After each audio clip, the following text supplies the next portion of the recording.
Chin check music. Big Bull London. I'm like, shit, where you at? He like on the south, at the little stupid bitch house. I'm about to break his whole neck. I told him chill out, we might got a lick on the check. He like, I say less. I got the 40 right now, the 357, the nickel, the switches on bed. So I slid on him, I saw her right on the corner. It was like 6 in the morning, we slid on my little homie. He in the back and got in. I'm like, shorty, what's happening? You better not be capping. He like, boo, I ain't playing. Saw the nigga with 100 grand, it was right in his hands. I asked him how many people. He like, just him and his man. Now whole time in my head, I'm thinking I gotta be careful, cause new bear stepper. Type of nigga that don't care about circumstances. He gon' blow it wherever, so bro hit his line. Swear he was reading my mind, cause I got tired of wasting time. When he picked up, look bro like I need smoke. Homie like, yeah, for sure. Just hit the block when you pull up at the door. My partner the one with the smoke. When he hung up, new bay like if it's 100 for real, they dying for show. That's on the nickel, cause I'm trying to cop me a pickle and ice my neck like a sickle. That's on the nation when homie them sent the location. I knew they wasn't gon' make it, what word my shit. I had a bick with a stick, shit was about to get lit. That's when my little homie told me this nigga a bitch. He let LaFo take his blick. That's when the phone rang, told him put it on speaker so I could tell if he was tweaking. But he sounded decent, real steady with his breathing. Cameron killer season. Where you at? I got a bustle to move, you ain't hearing 10, it's a rap. In matter of fact, just bring whatever you got, I'ma plug you and double the sack. That's what my little homie told him, yeah, it's a bet. You know I stay with a check. When he hung up, I told my shorty it was dead.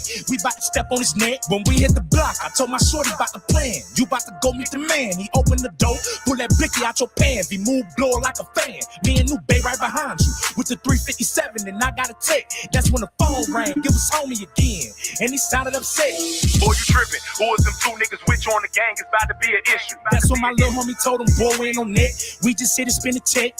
Yeah, whatever, just know me and my niggas scrapped. Ain't none of y'all about to get back. That's when the plan changed, had to show him some money so he can know that we for real. I gave Lil Bro a couple racks so he could go to the dough, see what it is. That when the dough opened up, two tall niggas with dreads and diamonds in their ears. Knew one of the niggas some way back, used to be with my brother when we were just kids. Then it hit me, we hit the jackpot, cause this where his mom and them live.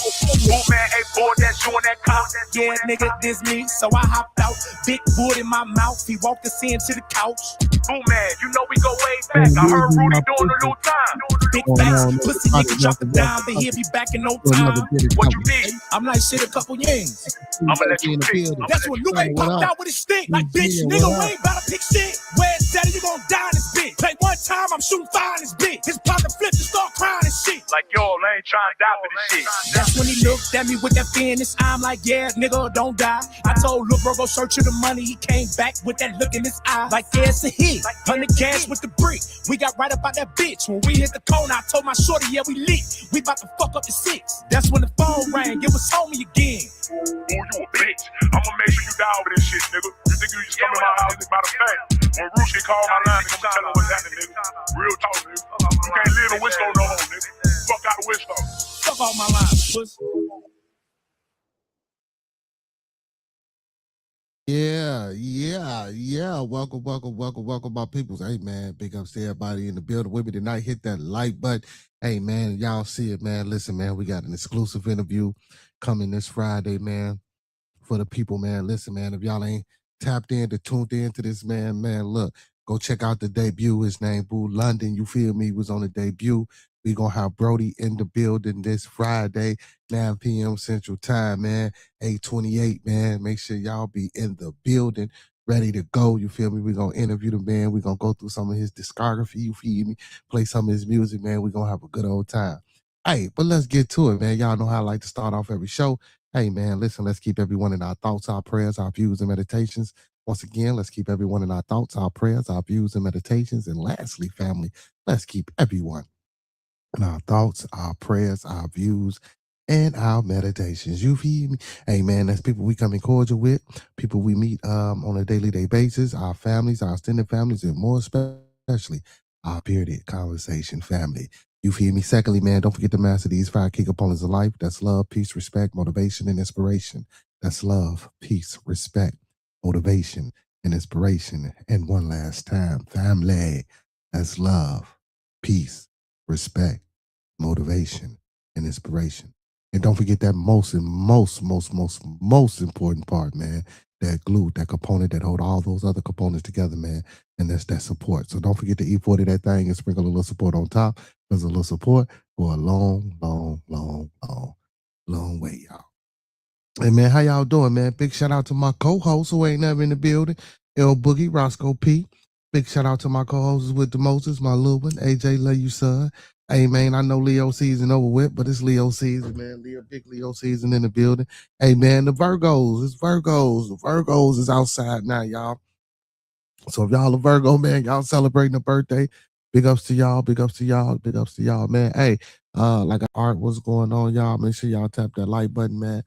Oh man, and make sure y'all be in the building Friday, man. So that intro song I played in the beginning of the Joan, that's him right there, man. You feel me? So make sure y'all tune in. You know what I'm saying? This should be a good one, man.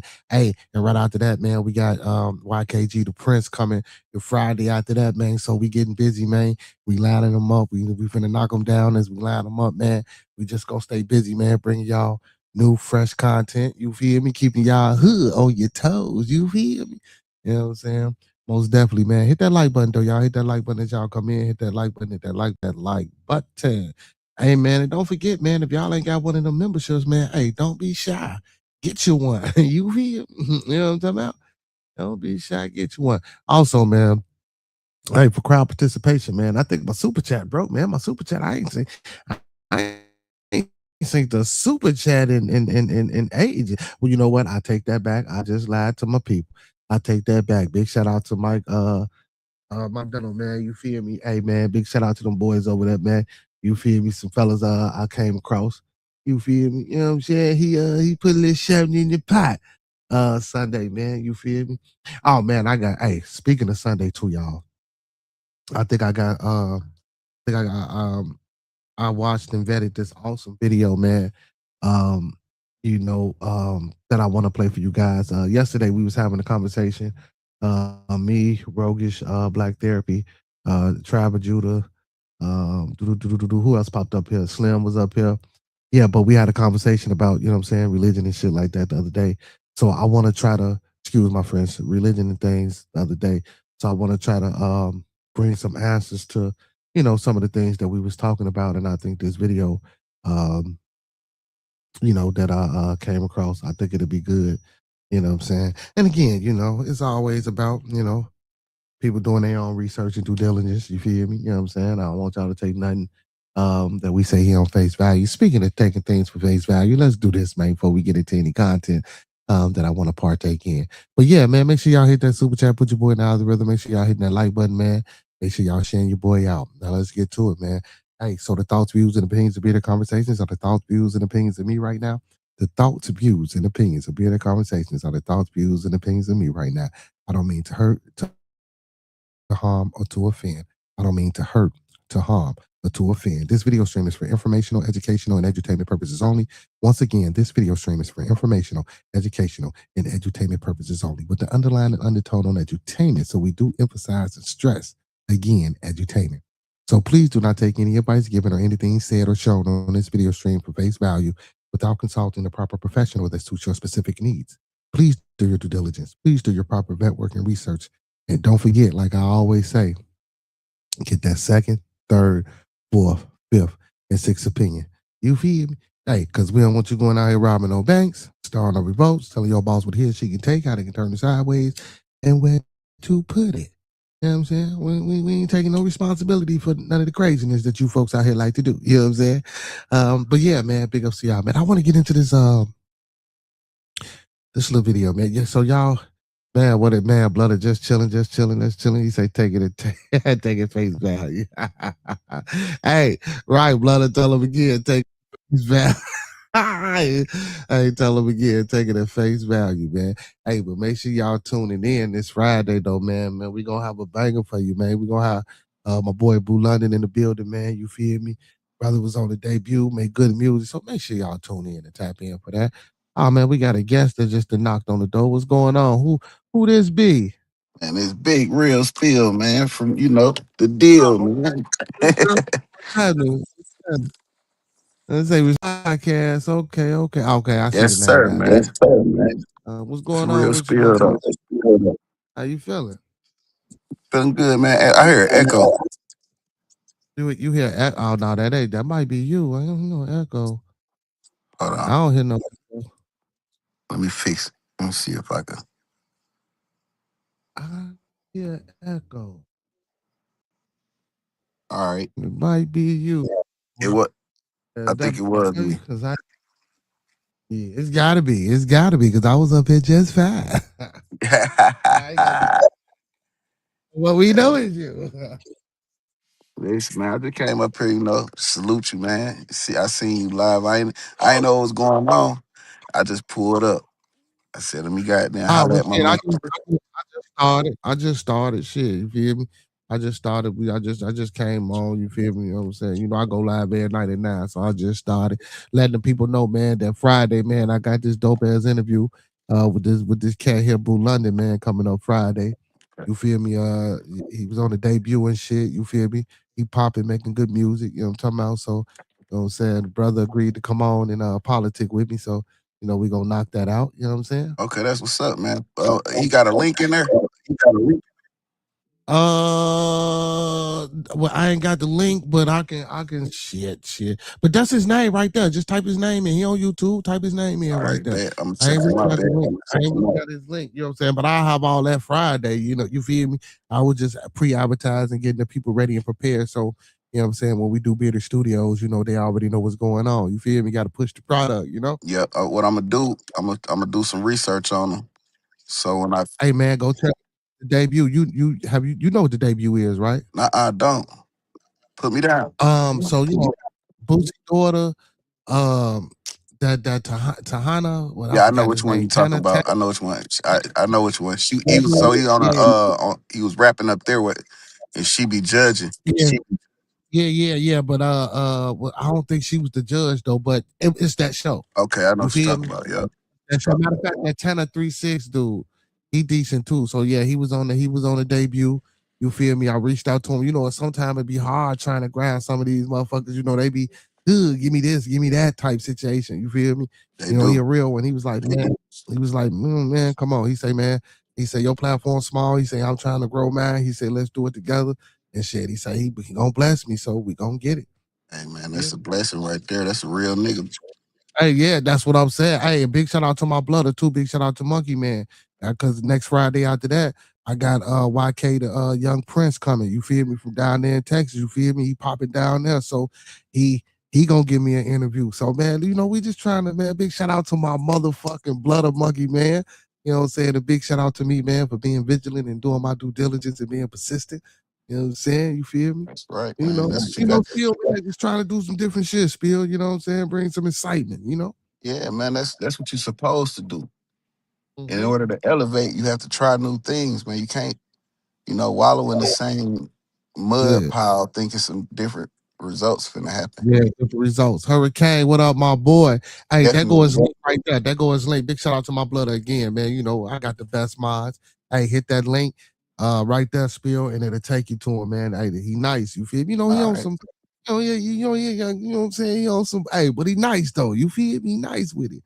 And he All right. versatile. He versatile too. So, you know what I'm saying? He trying to get his little, you know what I'm saying, music career off the ground. So, man, I'm gonna help him do that, Yeah, man. we gonna help him with that, bro. We gonna send him to me when you interview him. Send him to me. I interview him too. I Yeah, got you. pass him around, nigga. Yeah, shit. I got Everybody, because I got it be certain people watching my shit. You know what I'm saying? I got a small platform, but I know some big got you. people.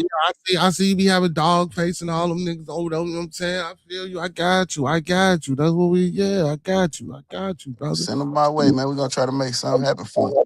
Yeah, I got you. I got you. Hey, man, and that's what I do. So on Fridays, bro, any independent music artist, for those that don't know, you feel me, that's new to the channel or don't frequent the channel, on Fridays, usually if I don't have nobody, I'm playing music, or, you know what I'm saying, or the people that I have previously interviewed. But man, my Fridays are always open. All I need is an email, man, and a photo so I can make a flyer. Let man, if you know motherfuckers that make music wherever y'all at, wherever you're from, I don't give a hell if it's country, rap, gospel, blues, jazz, if they're A&R, if they're an engineer, if they're a producer, whatever, bro. We want to know about it, man. If We they want to play see. instruments, we don't We want care. to. Send We them. want to interview them. Send them to us. We want to interview them. They Yeah, man. sweep the floor, take the trash out in the studio. Send them. Yeah. We want to interview them, bro. And I believe this is a way for us as a, what I'm saying. This is how we support. People say they motherfuckers don't support, but this is how we support, man. I give out these interviews, bro. I play their music, and then when Saturday, the next day after Friday, bro, everybody that I interviewed, I play their music. I keep it going every Saturday, every Saturday, every Saturday. I just keep it going every Saturday. Always playing the music, man. You know what I'm saying? Beating it in the folks' minds, man. Especially if it's good music, bro. I'm always gonna play the best music. You feel me?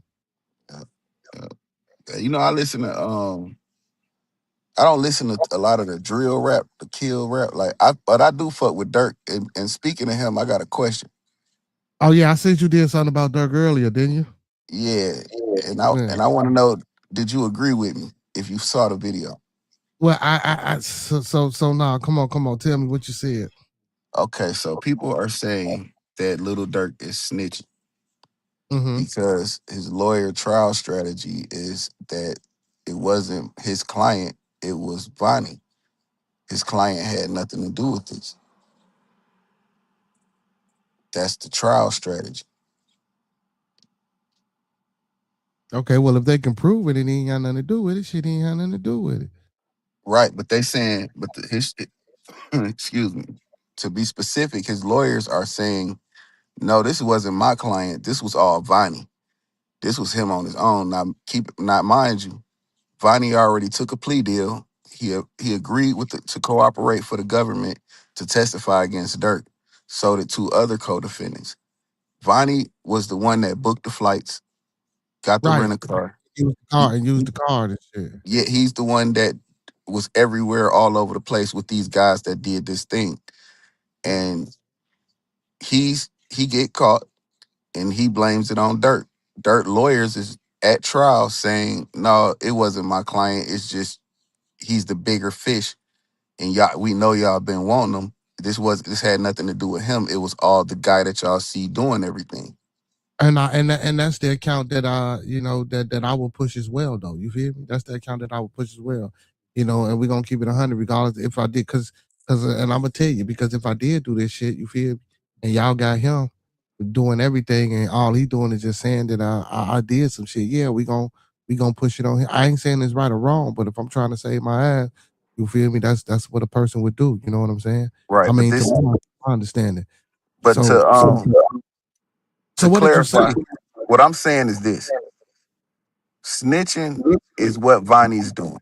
Vonnie cooperated with the prosecution to Right, I agree. testify against Dirt, and he took a plea deal in order to do that. They Right. haven't sentenced him yet because they're gonna wait on that to see how good he do when he testify. Mm-hmm. The Fed's not gonna let you play a little Woody on them. So if your testimony don't convince these people that he did this shit, oh, you gonna get the same time you was gonna get anyway, right? Mm-hmm. So that's snitching.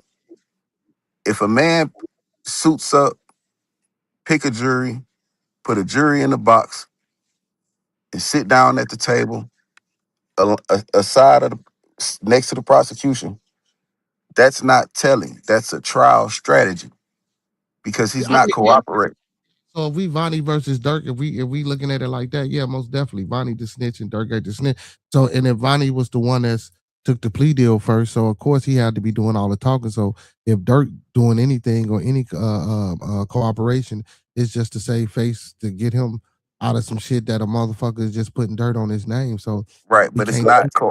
it's not Yeah. cooperation because he's not saying this to the prosecution and working the deal out to get a lighter sentence to testify against anybody, right? That's what Right. So he's that's what choosing. makes it.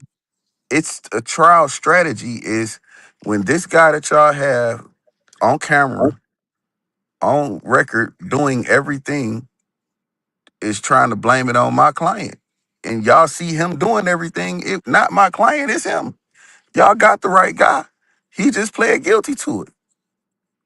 He's just trying to put it on my client because he know that y'all want my client and my client is the bigger fish.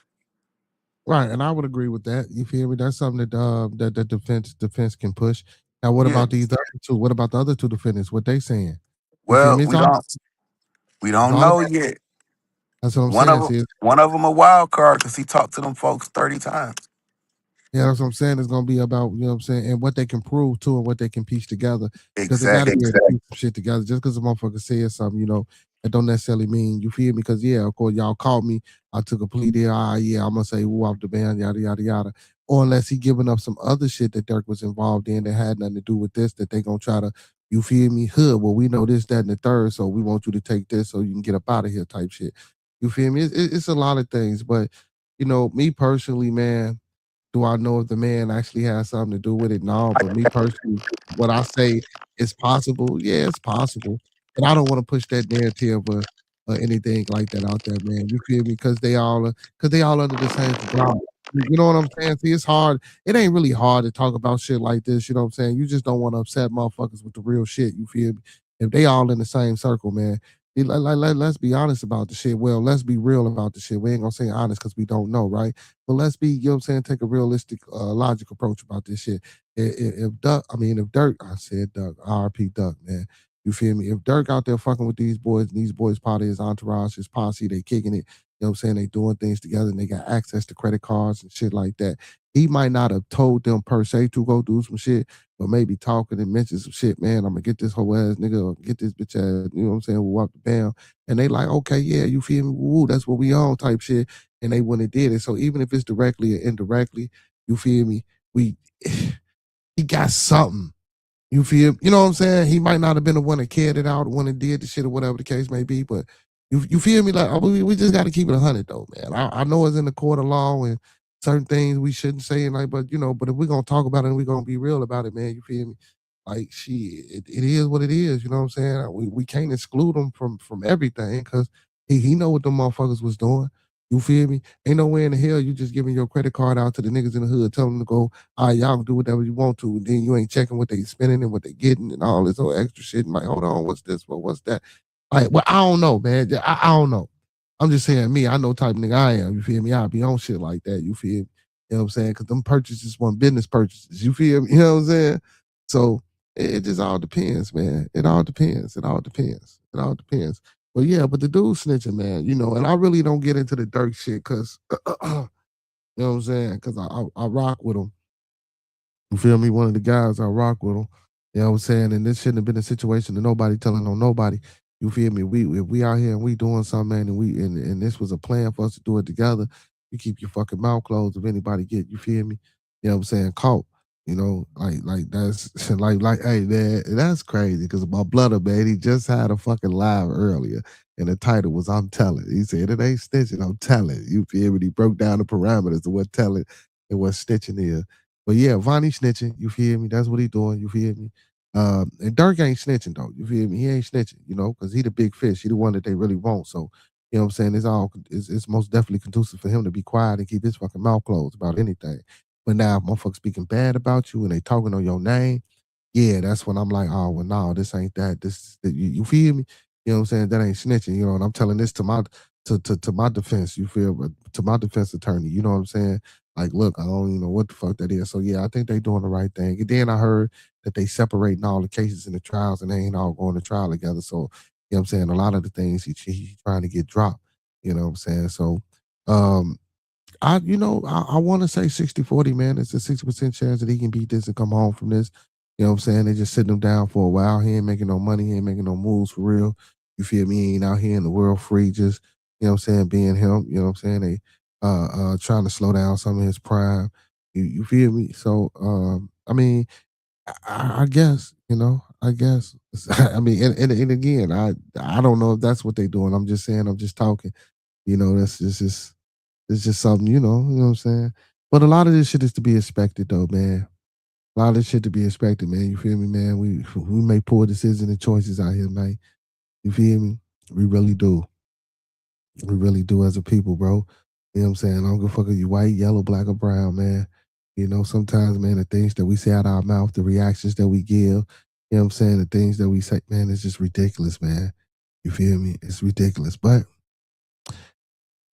Here's what it is, man. You feel me? And it's crazy because I don't really like saying it is what it is, but you know, a lot of times you can change situations, but for the situations that you can't change, it's gonna be what it's gonna be. So it is what it is, you know.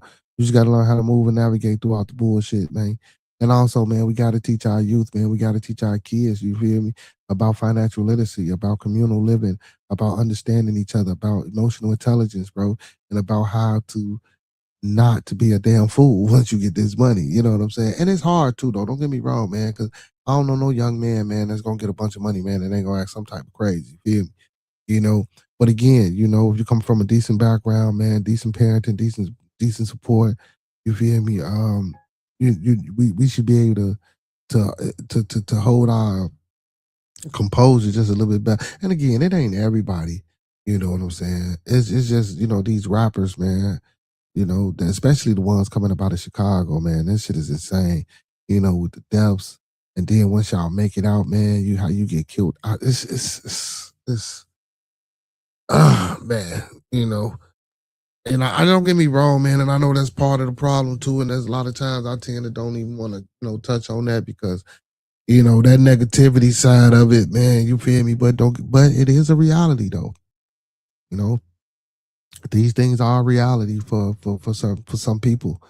And a lot of times, man, like I say, I don't really, touch on or talk about it sometimes. Maybe I need to, but I don't want to make it seem like, this the we talking about this, doing this type of, channel. You know what I'm saying? So that's why I usually stay away from those type of things, you know what I'm saying? Especially with the rappers and shit, man. Because, the narratives and the pictures that they paint and the songs and the lyrics, you feel me? That how they indict motherfuckers. Then you think them prosecutors, you think them peoples ain't looking at other people's shit on these social media platforms and picking things apart and taking things that certain people say, especially when we trying to figure things out. You know what I'm saying? Yeah, they do. When it's when it's for them, you would think they be doing the same shit for this Stolen Wells case and this Carmelo Anthony situation, but it is what it is, man. You know what I'm saying? That's why I say, man, we just got to teach our kids better. And also, man, we got to teach each other better. You feel me? As adults, man, listen, man, you ain't too old to learn something. You ain't too old to get told something. You feel me, man? Open up your fucking minds and your hearts, man, and take in her help, man. A lot of time, my father used to always say this, man. A lot of people don't know how to distinguish help from hurt. And I think we as a people go through I gonna say go through experience these that every day, including myself every day. You know what I'm saying? It took me a while to learn that shit. You feel me? Just like when we were speaking about Officer Tatum the other day, when he said when he was in school, he felt those teacher was picking on him. And then even as a 40-year-old man right now, he said Pete chose to use the word picking. Like that still lets you know that he thought that teacher was picking on him even after all these years. It wasn't picking. You was late for class. You feel me? Even in the story that you heard, even if she did close the door in your face and you was on time, but you wasn't in the classroom, so you stood outside of the classroom and you knew you had to pass this. No, man, you walk around, you tell that teacher, excuse me, just because she talking to a student don't mean she'll go not let you in the class. You feel me? You know what I'm saying? So, and I not to talk about him because I done did stupid shit. You know what I'm saying? I know I'm pretty sure plenty of you have. You know what I'm saying? Made wrong choices and decisions in your life. You know what I'm saying? That you wish you could take back. You know what I'm saying? On some shit that you regret. It'd be like that. But, as an adult, man, sometimes we get stuck in our ways. So, we always say, oh, man, we got to drill this shit into the youth, drill into the youth. Yeah, we need to drill the same shit into each other, too. Because we don't love each other. We don't care about each other, man. Like, it's too much fucking disdain and hatred and oh, my goodness, man, but for each other, man. For us being men, for us being women, you know what I'm saying? Like, bro, we don't help nobody. Anytime I fucking look at you, bro, we gotta be upset and just man, like, what the fuck, bro? Listen, you can't fucking have that type of mindset and attitude every day of your goddamn life. At what point do you look in the mirror and decide to say, I am the problem? Not how do I change or how do I fix? You know what I'm saying? And I didn't even want to go, but we fuck it. We here now. Look in the mirror and ask yourself, like, how, like, and tell yourself as you looking at in this fucking mirror and say, I am the problem.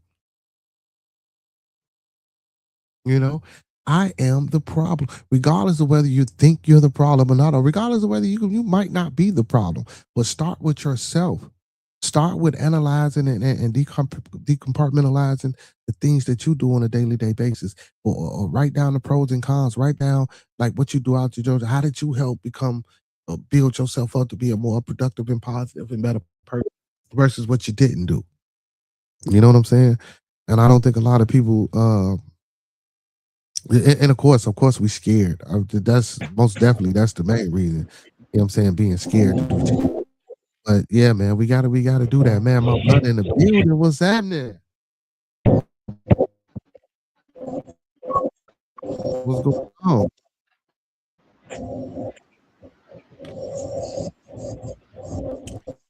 Did this man come up and sleep? But yeah, man, I guess he'll chime in when he's ready to chime. But yeah, y'all, we just gotta do that, man. Self-reflecting and understanding. You know, ain't nothing wrong with helping and supporting each other, man. We can do that and still, you know what I'm saying, build your own. You know what I'm saying? You can still build your own. You know what I'm saying, Picasso. You know, you ain't got to be stubborn. You know what I'm saying? Blood, what up? What's the deal, homie? Can you hear me? Yeah, I hear you. Nah, it popped up here just to say what's up. That's all. Yeah, you doing? I ain't doing shit. Chilling.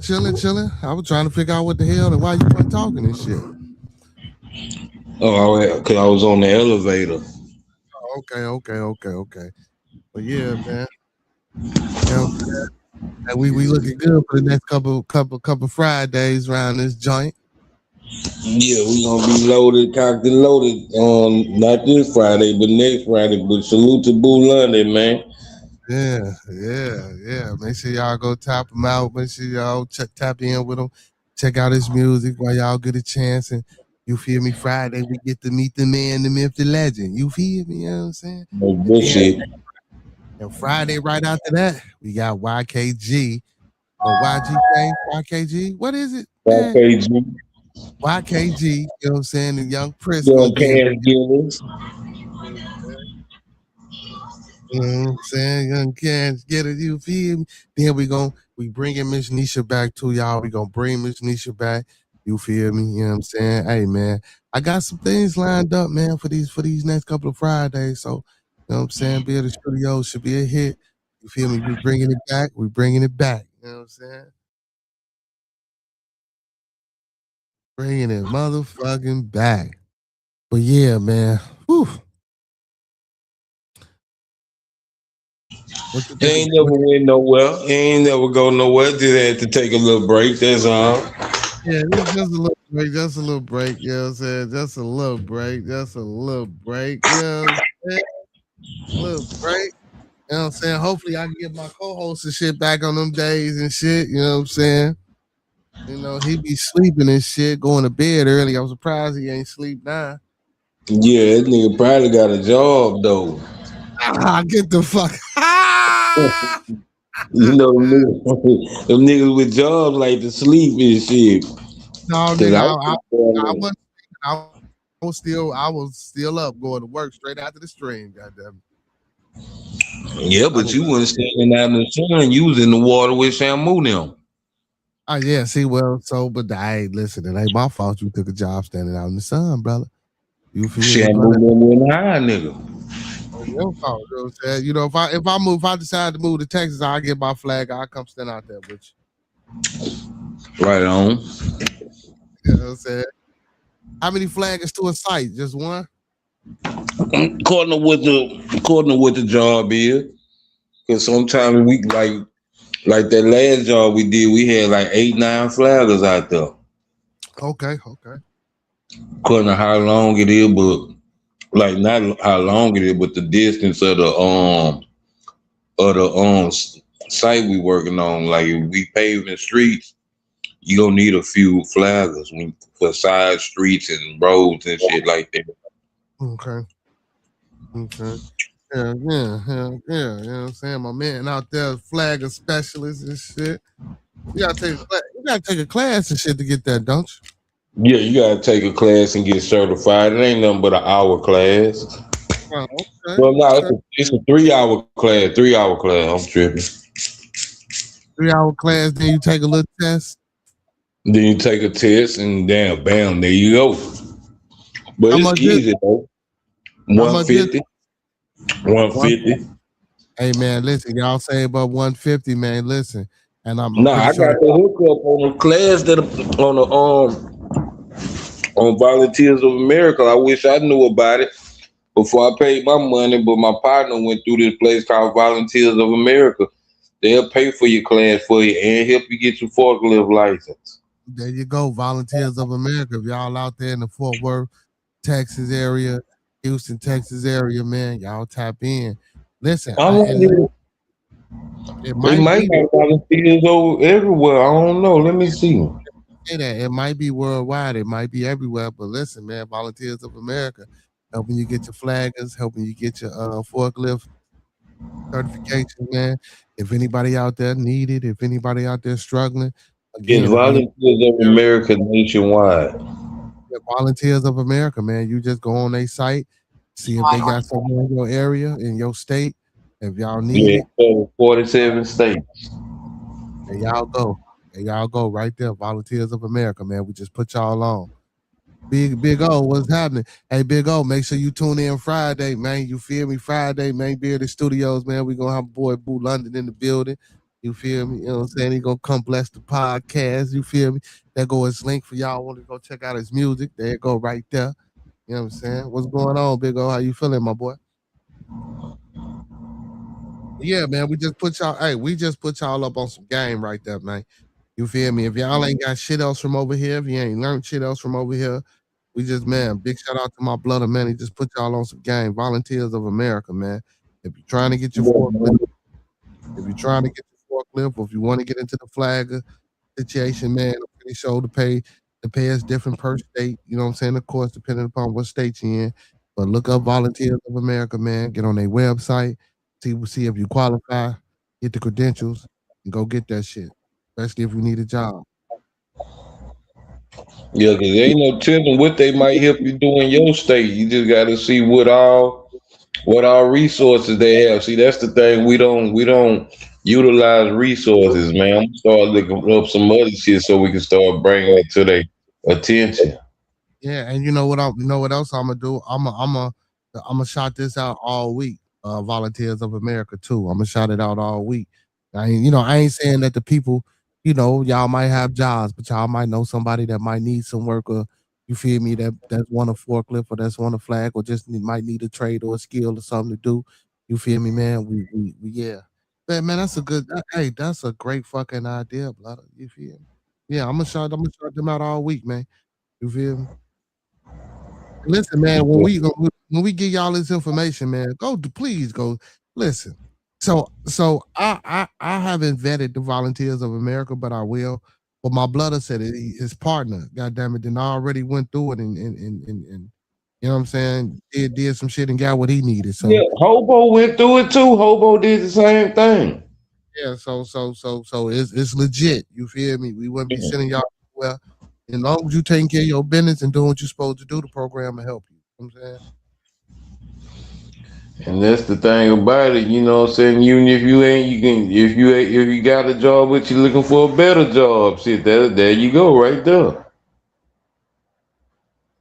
Yeah, and flaggers get seeing out here. I think flaggers get paid nice little penny out here in Illinois or in Yeah, we Chicago. in 17 and 20 now. Mm. You know what I'm saying? And that shit vary from state to state. And then forklifting is always good to have. You feel me? Especially if you got warehouse background experience. And if you don't know how to drive a forklift, man, hey, listen, that's a better position, more pay. There y'all go. Volunteers of America, man. There you go, man. www.volunteersofamerica.com or .org. Goddamn it, type it in and go check it out. I don't know, man. You think the people gonna go check it out, man? I hope somebody check it out too, though. I really do. Somebody gonna go check it out. Shit. Yeah, I want somebody to check it out too, man. I mean, all we can do is plant the seed. Well, hell, we give them the seed. It's up to them to take it and plant it. Yeah. And I hope somebody check it out too, man. Or at least look, and if y'all don't need it, pass it along. You know, we Yep. got kids, teenagers out here, man. You know what I'm saying? Get their ass a skill, a trade, give them something to do other than, you feel me, be on the corner, man. They can still make a little money, you know what I'm saying? Going to work, keep their ass off the street, all type of shit, man. You feel me? So make sure y'all pass it along. Man, you know, Dolly Parton died. Oh, not big titted. I mean, Yeah. what's going on, Ray? Dolly Parton died when? Today I think. Damn, man. R.I.P. to Dolly Parton. Listen, hey, R.I.P. to Eddie Kane. You know, Eddie Kane died the other day. Eddie Kane died. Yeah. Nights like this, I wish raindrops would fall. You know what I'm saying? Oh, Eddie Kane, boy, 5 heartbeats, man. That was my shit. Hey, man, you know what? I'm gonna watch that tonight, man. I gotta watch that tonight, man. God damn, that was a classic. With That Robert was Town. bad. Yeah, that was a classic. G. I gotta watch that tonight, man. But yeah, man, R.I.P. to Dolly Parton, man. You know what I'm saying? One of country music's finest participants. You feel me? You know what I'm saying? I didn't even know that Whitney Houston, I Will Always Love You. You know, that's a Yeah, that's that's a Dolly Parton song. Yeah. I didn't know that shit. I just found that out not too long ago. You feel me? I knew that before the internet. 2020 used to be the goddamn internet. Yeah, see, I ain't know that because I ain't really fuck with Dolly Parton. You know what I'm saying? Well, they was talking to Whitney Houston, I think, and they were talking about her covering that song or whatever they call it. You know what I'm saying? Yeah, cover. Yeah. See, I ain't know that though. You know what I'm saying? I want a 2020 watcher, but I know now. But yeah, man, R.I.P. to Dolly, y'all. R.I.P. to Michael Shit, Wright. that Al Green, lay your head. A white man sung that song first. Oh, I ain't know that neither. Yeah, look it up. Mm. Put in, I forgot the name of the song. The original song, I think it's called "Lay Your Head on My Pillow" or "Lay Your Head" or something. But put in the white version though. This motherfucker gonna say put in the white version. Hey, Yeah. And it's still kind of jam. You know, back in the day, they used to say, "Lay your head." You know, they do my with, poodle. yeah, type shit. Yeah, man. Yeah. I know how they. Yeah, I know how they used to do it. I know exactly what you thought about. You know what I'm saying? We It had to come jazz it put up. some seasoning on that motherfucker, man. That boy put some seasoning on that bitch. Boy, that shit bland as hell, but it's still a go though. Yeah. Yeah, you know what I'm saying? But we don't worry about it. We did put the seasoning on it for 'em. We put a little that Creole, a little that smack your mama, Yeah. a little salt and pepper, you feel me? A little garlic, a little onion powder. You know what I'm saying? No Uh, bullshit. yeah, no bullshit, you feel me? Hurricane, he say, baby face, he say, if I could change the world was done by a white man first. I didn't know that neither. Mm-hmm. Damn, Hurricane. Hey man, listen, man. Listen, y'all listen. So Monk and Hurricane, don't y'all come over here giving all these goddamn white. No, let me stop. Because you know how they used to say back in the day that a lot of the songs that we used to sing, you know, the music execs used to take our music and put the white folks on the cover and shit. You know what I'm saying? Right. Man, how they take credit for the songs and shit, and we wouldn't get nothing for it. You know what I'm saying? And now here y'all go come over here talking about all these white folks. But they knew they couldn't put a white band on. It was too much flavor on that motherfucker. That bitch had hot sauce and chitlin juice covered all over that motherfucker. So you just knew that was a nigga. I Yeah. know. You couldn't even tell the white person that was a white person. No, that's a brother. But shit, hey, the average white man, it's a lot of motherfuckers that though. I ain't gonna lie though, Oh, man. It's a lot of, that's the niggas right there. You know, they're a bunch of white boys. Yeah, the average white man a bad motherfucker though. it's a lot of, you know what I'm saying, that can sing, bro. That can do their thing. You know what I'm Bobby saying? Caldwell, Yeah, nigga for years, I thought that nigga was black. you know, sometimes it just seems a little stale. It could be a little stale, but you know, shit. They can still flow. Real, what up? What up, man? Just Two chilling, man. big trains in the building. Yes, sir. They blame Monk. He brought up Dolly. Yeah, he sure did, didn't he? Man. No, actually, it was my fault because because I was the one that said Whitney Houston did the cover from Dolly. It was my fault. Yeah. Yeah, y'all got the name and all. Look at you talking about some boy. You quick to say boy, that's crazy. It be Yeah, mad. you know it's always your fault, kid. You telling now, motherfucker. You just telling now. God damn. Yeah, I'm telling, nigga. I ain't snitching on you. I'm telling on you. Hey, yeah, man. All that damn telling, fucking tattletale. Hey man, your I'm mama tell telling you you. don't be no tattletale. Stop telling so damn much. And she also told me, like, if you see, you better tell me if something wrong too. Yeah, but see, you gotta know how to do that though. You feel me? You gotta know how to do that. You know what I'm saying? It all Oh, depends on what you wrong. Oh man, also too, y'all. I gotta I gotta set it up. But also, man, I got an interview coming, man, with the alderman, with a guy that's running for the alderman of the 20th ward in Illinois. So I gotta set it up. So yeah, I gotta get that together. I've been doing my research on him and stuff like that, and, so I can know how to approach the man. But yeah, man, I got an interview coming up with the alderman. y'all do wards, not districts. Yeah, we got wards. It's 7th ward, 20th ward, 5th ward, 4th ward, shit like that. We got wards. Our aldermen of the wards. Okay. Mhm. But yeah, man, we got a lot of good shit coming for the people, man. Like I say, man, we got interviews and shit, you know what I'm saying, coming up. We got a lot of good shit out here for the people.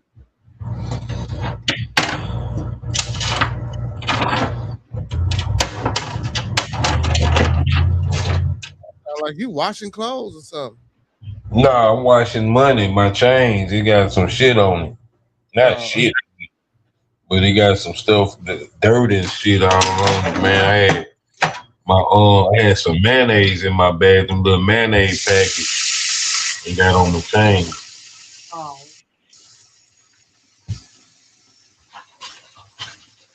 with the mayonnaise package and busted and all the shit in the bag got on the chain and shit.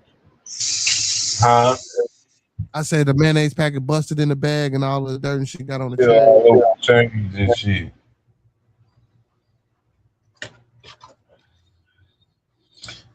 Yeah, I hate when that type of shit. Well, I don't eat mayonnaise, but yeah, I know what you're talking about. I eat mayonnaise. I don't Yeah, fuck with nothing. I see you know all the white folk songs. I see you. Yeah, Mayonnaise. man, I fuck with the white people, man. I think I got a little redneck in me, man, a little white in me, man. I don't know. Well, I know I'm lying. I do know because my great great grandfather was white. Are your great grandfather? Yeah, Oh, then that means you a white man. yeah, I got some in me, but really, I'm not. That's what I'm saying. See, my great great grandfather married a Blackfoot Indian, and a Blackfoot Indian is the same color. That's why I'm dark. Oh, so you a white Indian then? Okay, okay. You a white Blackfoot. I see you. Yeah. Well, and then I don't know if it was consensual or the other shit, but you know what I'm saying, it was during slavery though, type. Cause like my my grandma was born in 1923, so you know what I'm saying. I ain't that far from slavery. Yeah, ain't lying. God damn. On my generation side, my mama just had me at a old age. Okay, mama was out. Mama, never mind. I ain't gonna say that. I can't do. I ain't gonna disrespect mama. But yeah, Shit, she wasn't fucking. That's what she wasn't doing. Hell, I guess, because hell, she had me at 36 and 81. You know, back then that was old to have a child. Damn near 40. 36 ain't old. In the 1980s, that was considered old. You supposed to have kids by then. You damn near supposed to be married. See, but that's what I'm saying. Ten- Why is it so frowned upon now when these young girls be having these kids? You feel what I'm saying? If you supposed to have kids, if you supposed to already have kids before you 30. Yeah, niggas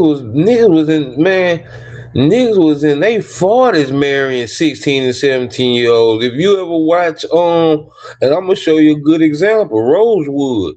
That girl that Mr. Light, hell, that girl went number like 16, 17. That's color purple. That ain't rosewood.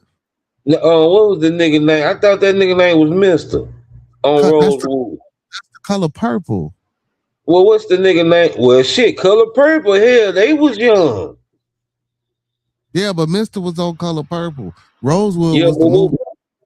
what's the Rosewood. nigga name on Rosewood?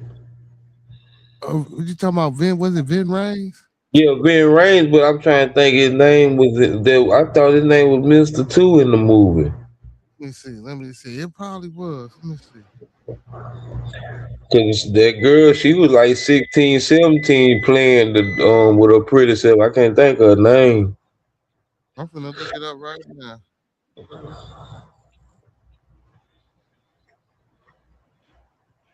It came out in 1997.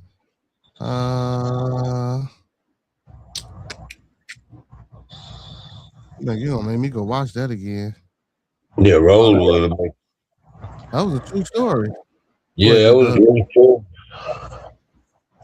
Boy, Esther Rose, Elise Neal. You talking about Elise Neal? Yeah, that pretty boy. That's who was in there. Elise Neal.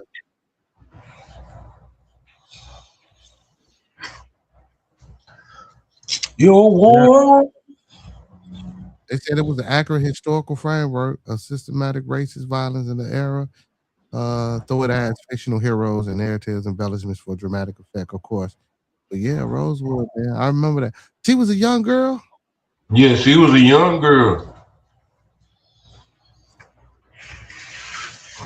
Hmm. Well, but I mean, but you know, that wasn't too much frowned upon or looked at as a bad thing. You know what I'm saying, back in the day like that. You know what I'm saying? They was and see and I'm gonna say this, that was a form of grooming back then. Like they prepared their daughters to be married off and be housewives and shit like that and Hey, take care of the men back in those days.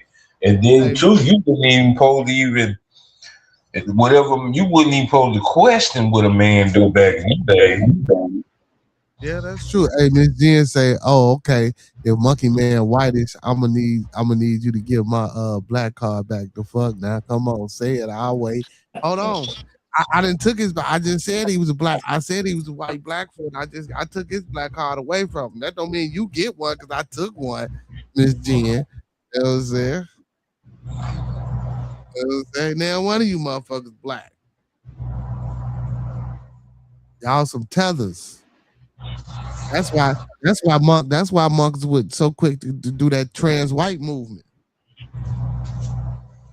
He ain't trans white. That motherfucker 50%, 60% white.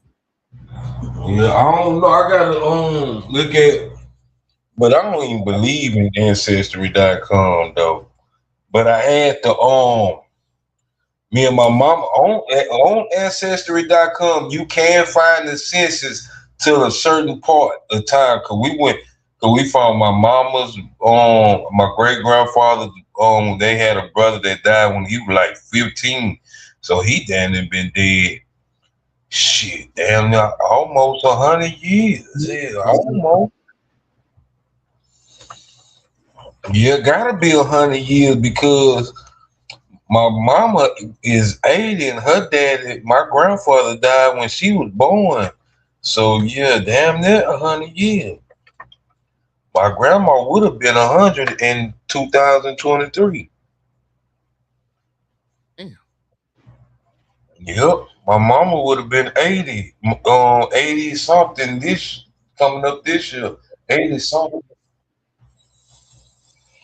Damn. But yeah, Miss Jen, we taking cards. We ain't giving them. So you a monkey man tether. So Monk, I don't want to hear you talking about shit black no more.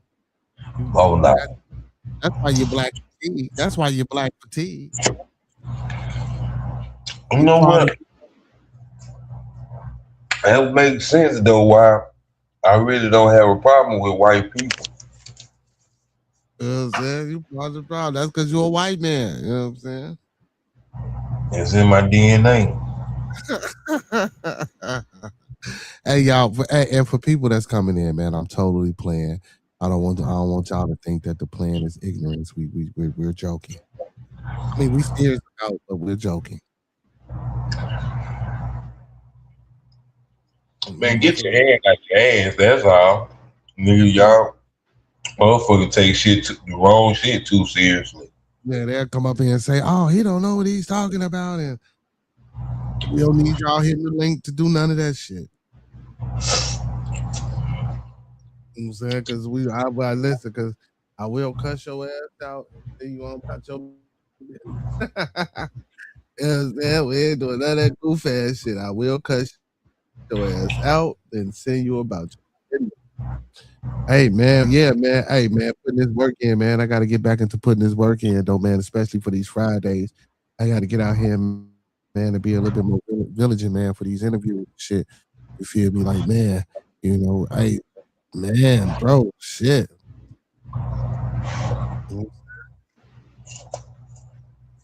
This turnaround, gotta have these good turnarounds. You know what I'm saying? Hey, and big shout out again to the man though, bro, because I told you, man, the man, you feel me? Like he was like, yeah, man, we'll rock out. Cause like I say, man, I didn't hit other motherfuckers up.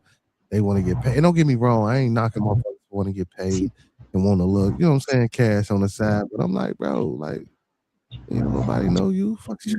That's You what know I what I'm was saying? doing. Like, You ain't famous enough. mm, you know, and I'm offering my time and my platform. And I ain't saying I'm the biggest shit. I ain't saying like I got 100,000, but shit, you know what I'm saying? Never know who's watching me one day. But still though, man, nigga, if your neighborhood, the whole neighborhood, not just a few niggas on your block, nigga, the damn near the whole, you gotta have the whole neighborhood, so at least your town, your city. Mm-hmm. Nigga, if I come to your city, man, you heard of Windpipe Jones, and they don't know who Windpipe Jones is.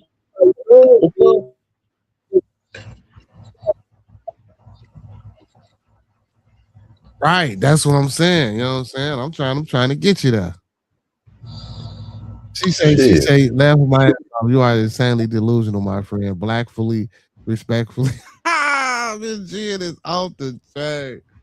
Miss Jen, you know, Miss Jen, if you want to be black, Miss Jen, you can be black. You know what I'm Man, saying? you look black with a Cuban accent. You know what I'm saying, Miss Jen? If you want to be black, Miss Jen, you can be a black Cubano. You feel me? You know what I'm saying? And Monkey Man can be Well, he can be a no, you know the slave ship came into Cuba. yeah, I know. Well, yeah, so she probably down by law. She probably is an Afro Latino.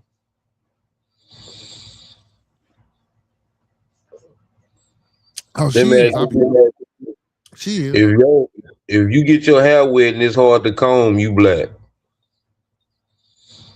Hell no. When you get your hair wet, it's easier for you to comb if you black. Fuck you mean? Nah, I'm talking about chlorine water. Oh well, no, I don't go on. You talking about that swimming pool shit? I don't be going over here. But well, no, I heard they put that shit in the ocean too, though. I don't know how true that is, but you know what I'm saying. I heard. It might be some in there. Yeah, shit, it might be a lot in there. Fuck you mean to some? That's a big ass. It was there. So she gonna say, "Thank you, Monk. You're so on point. You heard that, Beardy? Oh my goodness. Oh, Hey, hey, Miss Dean, how you doing, baby? uh, hey man, your ass ain't said shit all day, but now Two you gonna freak say ass. this nigga here. 2 wheels helpful. Yeah, now and Miss Jen, and Miss Jen upset with you from last time. God damn it. Let me bring that back up. Ah, this nigga here a hater, boy. This nigga here a motherfucker. Damn, T. Uh, Man, I told you, man. I told you. goddamn right. This toxic Tuesday. I wasn't gonna do it, but goddamn it, I got to be a little toxic. Yeah, hell yeah. Ain't nothing wrong with it. Yeah, yeah. Yeah. Hey man, look, hey, so I had Miss Fear No Mortals up here. You know what I'm saying? Beautiful young lady from another channel. She got her own little channel. This motherfucker two will say, "Oh man, I'm leaving. I ain't coming back." God damn it, God damn, she must be fine as a motherfucker. look, he got out on me and Miss Jen, bro. I'm damn. Miss Jen, like, hold on, nigga. Then you just tell me woo up the bell. He did. Oh yeah, man. What you at though? I miss it though. I'm serious about that. This guy here. I'm just trying to pull up on something. I'm telling you, man. The man said he wasn't coming back to the channel no more. I'm damn. Look, I dare to get down on him, mug. I say, damn, you come over here stealing, Miss Fear. Hey man. I say, damn, about time, motherfuckers. Look, I can accuse somebody. Everybody be stealing shit. Let me accuse somebody.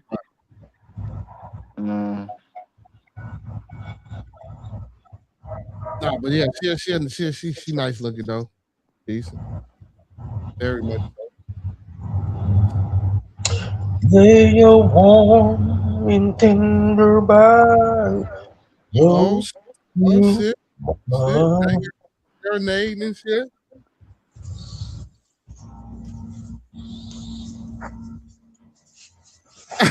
Hey, Miss Jen, the fool. Hey, Miss Jen. Hey, Miss Jen. She said, "Hey, two wheels, my virtual cheating ass love." Yeah, He a yeah, I virtual see. cheat. Yeah, I Miss saw Jen, that, man. he a I saw virtual that. cheat motherfucker, Miss Jen. What's going on? Two foolery. He said, "I want to be a little black just so I'm better at handshake." Oh, this nigga Tube is off the chain. Hey, Tube. Hey, I'm still working out that comedy shit, man. I'm trying to get a couple other comics to get on the venue. Man, we definitely gonna do this. If Comic Brandon hadn't broke bad, shit, we could have fucked with him. I ain't heard from him. I guess he got a job. I guess he ain't home with Was his that little. the nigga that used to play the video game? Yeah. That nigga used to play that antique ass video game. Oh, that bitch playing damn near Nintendo, Super Nintendo on that bitch. Shit, I fuck with. I ain't gonna lie though, bro. Some of them Nintendo games still be hitting though. G, I still play some Nintendo games. Yeah.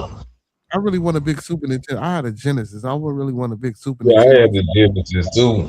Yeah, I was a Nintendo fan, but not a Super Nintendo fan. You know what I'm saying?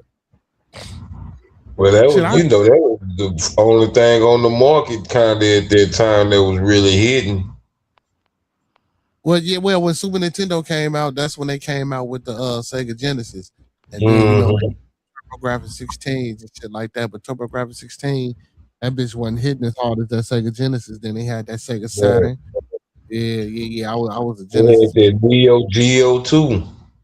The Neo Geo, but that Neo Geo, that shit was like limited. That shit wasn't out like that. You feel me? Like Yeah. that was like hard to fucking get, like real hard to get. I don't even know no motherfucker that got one of them right now. No, for real. You know what I'm saying? Cause I And love Neo Geo had some good. Neo Geo was really damn near the first PlayStation, really, because Yep, that's how their graphics was. yep, sure was. And then But they had a PlayStation came out badass and fighting game on Neo Geo. I think that's where Tekken came from. no, Tekken was Tekken. I think Tekken was a Genesis shit. If I'm not mistaken. No, I think Tekken came from Dreamcast. Might have been. I had a Dreamcast too. That's when I first got put on the 2K shit. Yeah, the On the 2K came on Dreamcast. You sure right. Hell yeah, boy. Yeah, that's when it started. Yeah, hell yeah, that's when it. Yep, 2K. Hell yeah. That's when PlayStation came in right after the Dreamcast. Cause that's damn. Well, they had that Nintendo. What the Nintendo was? Nintendo 64. Not no after the six was it the 64? Because they had the regular Nintendo, then they had the That Super took the Nintendo. little bit of disc. No, you talking about the GameCube. You talking about the GameCube. I have GameCube, that was GameCube. Yeah, that sure was GameCube. Sure was GameCube. GameCube. I had one of them. Yeah, with them little bitty ass discs. I definitely had one of them. Yeah, I had Yeah, game. stole my fucking GameCube. I was mad as fuck. Yeah, I had GameCube. That shit was fun though. But I Yeah, because think I GameCube was by Nintendo because you could hook up GameCube to was a Nintendo. It was a yeah, Nintendo. it was Nintendo. Okay, yeah, Nintendo GameCube. Yeah. Yeah, Nintendo got a lot of game shit, but then PlayStation did. But after a while, shit, PlayStation and Xbox just took over shit. PlayStation, Xbox. Cause Nintendo really for the babies now. That Nintendo Switch shit. Yeah. Oh no, shit. Hell no. I know grown motherfuckers that play that Nintendo Switch. That Nintendo Switch. Mm. Yeah, Nintendo but Switch, yeah, I but still it's yeah. yeah, but it's usually for the kids, man. Hey, this motherfucker too she say shoot Super Mario was my gateway drug. It let me eat mushrooms and led to experiments with pipes. No bullshit. Was that an undercover drug game to get the kids to start doing drugs? I don't know. You think so? Because when he took the mushroom, see Mario really was a little man. He didn't think he was a big man until he took the mushroom. And then after a while, your ass would shrink back anyway. Hey, that's crazy. We sitting up here fucking picking Mario apart like that though, bro. I never thought about that. Hey No man, bull. hey man, you ain't gonna pick my childhood apart, bro. Yeah, Yeah, we finna fool, they set us up, bro. fucking up y'all childhood. The Mario Brothers was a dope game. Literally a fucking game for dope heads, bro. That's wild as fuck, bro. Yeah, because the plants used to spit fire, what we call weed, fire. Yeah, Mm, man. But mhm. well, really, Mario came out when my mom was born. But I played the game and shit. Yeah, I think you know what? I don't give a fuck how old you are. I think everybody played Mario. Yeah, Mm. yeah. I think everybody played And Mario. Donkey Kong was systemic racism Why you say that? because it's the white man against the monkeys, which are the black folks. Yeah, because you had to. Matter of fact, that white man was Mario. G, that was Mario that had. Right. That was Mario. He's racist, bro. Well, Mario was Italian, so he ain't. There That's you the go. same Mario was Italian, so goddamn, he probably had a little of that in him anyway, right? You feel me? Mhm. That's crazy though, man. He hit that mushroom and he fucking power up and everything get Right, delusional. Probably why he thought he was in them different worlds and shit, because mushrooms make you delusional. So now he going through. right. Hey man, Yeah, somebody did a parody of that on in Mario. A parody of Mario doing that shit. Like, yeah. Hey, why y'all bullshitting? The Wizard of Oz was too. Dorothy landed in a poppy seed field. Poppy seeds got THC in them. And then what do heroin make you do? Sleep. Mm. Y'all better stop playing. I'm telling you, man. Yeah, that's fucked up. We is up here fucking hey, up. hey man, I don't give a damn, man. That's their business, man. Hey, that's I was just crazy. there to play the game, man. I mean, don't get me wrong. I still fuck with the game. The game's still fun, but I never thought about Mario like this though. Like that's real shit. Mushrooms, goddamn it, make you delusional. And he thought he was in all these different type of worlds and shit, going through pipes and fighting all these different type of things. He could have been just hallucinating and shit. You feel me? Hey, That's real. nah, man, I'm just stick to my childhood thing. That shit make you stronger, man. I'm just stick to the childhood, I innocent mean, child you can go that mindset. route. You can go that route, but for my people that take mushrooms, we know what mushrooms do to you. Monk, you might be on to Man. something. Mhm. Might be on to something. Now, you know what? I'm finna start paying attention to all these motherfucking games. Yeah, because Call of Duty is the reason why motherfuckers, I feel like, are shooting now. Hey, Man. yeah, my homie said that shit. He was like, man, motherfuckers out in the hundreds. He said, man, he seen some motherfuckers running out there, man, like they was in the Call of Duty game out there shooting at each other, ducking and rolling. Yeah, because where you think they got the word ops from? That's what they say on Call of Duty, ops. What's the name of the game? Black Ops. Black Ops. But ops, that's for operation, not ops as in oppositions. You feel Yeah. me? Yeah. Oh. So Operation do got two P's in it. No, it don't. Oh, I got one P in it. Right. It say OPP. Ops got two. Yeah, but Opposition see, got two P. opposition got one P too, man. This shit, let me see. Hold on. Let me make sure. I think all that shit got one. Opposition got two P. Maybe I can't spell. Hold on.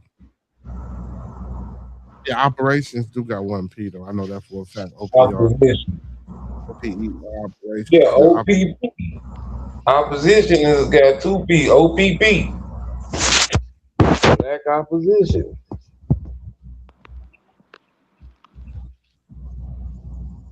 yeah, okay. Okay, black.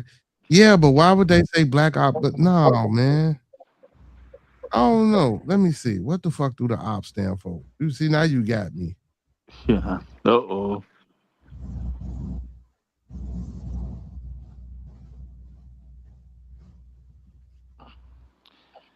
Okay. Oh, oh, Miss Morales, where have you been?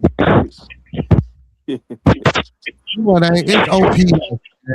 And like I said, it's OPS. It ain't OPP. It's Black Ops. It's OPS, Black Ops, and it's short for operations. Like I said. Oh So yeah, I think.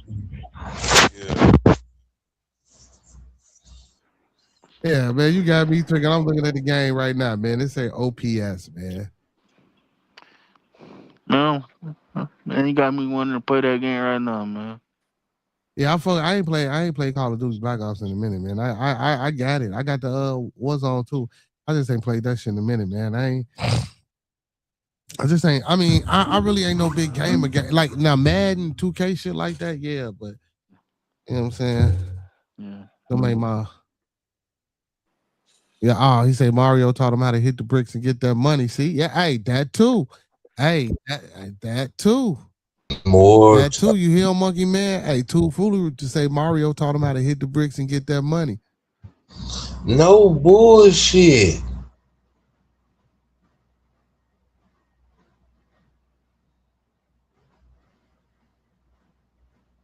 All it was missing it was a weapon, bro.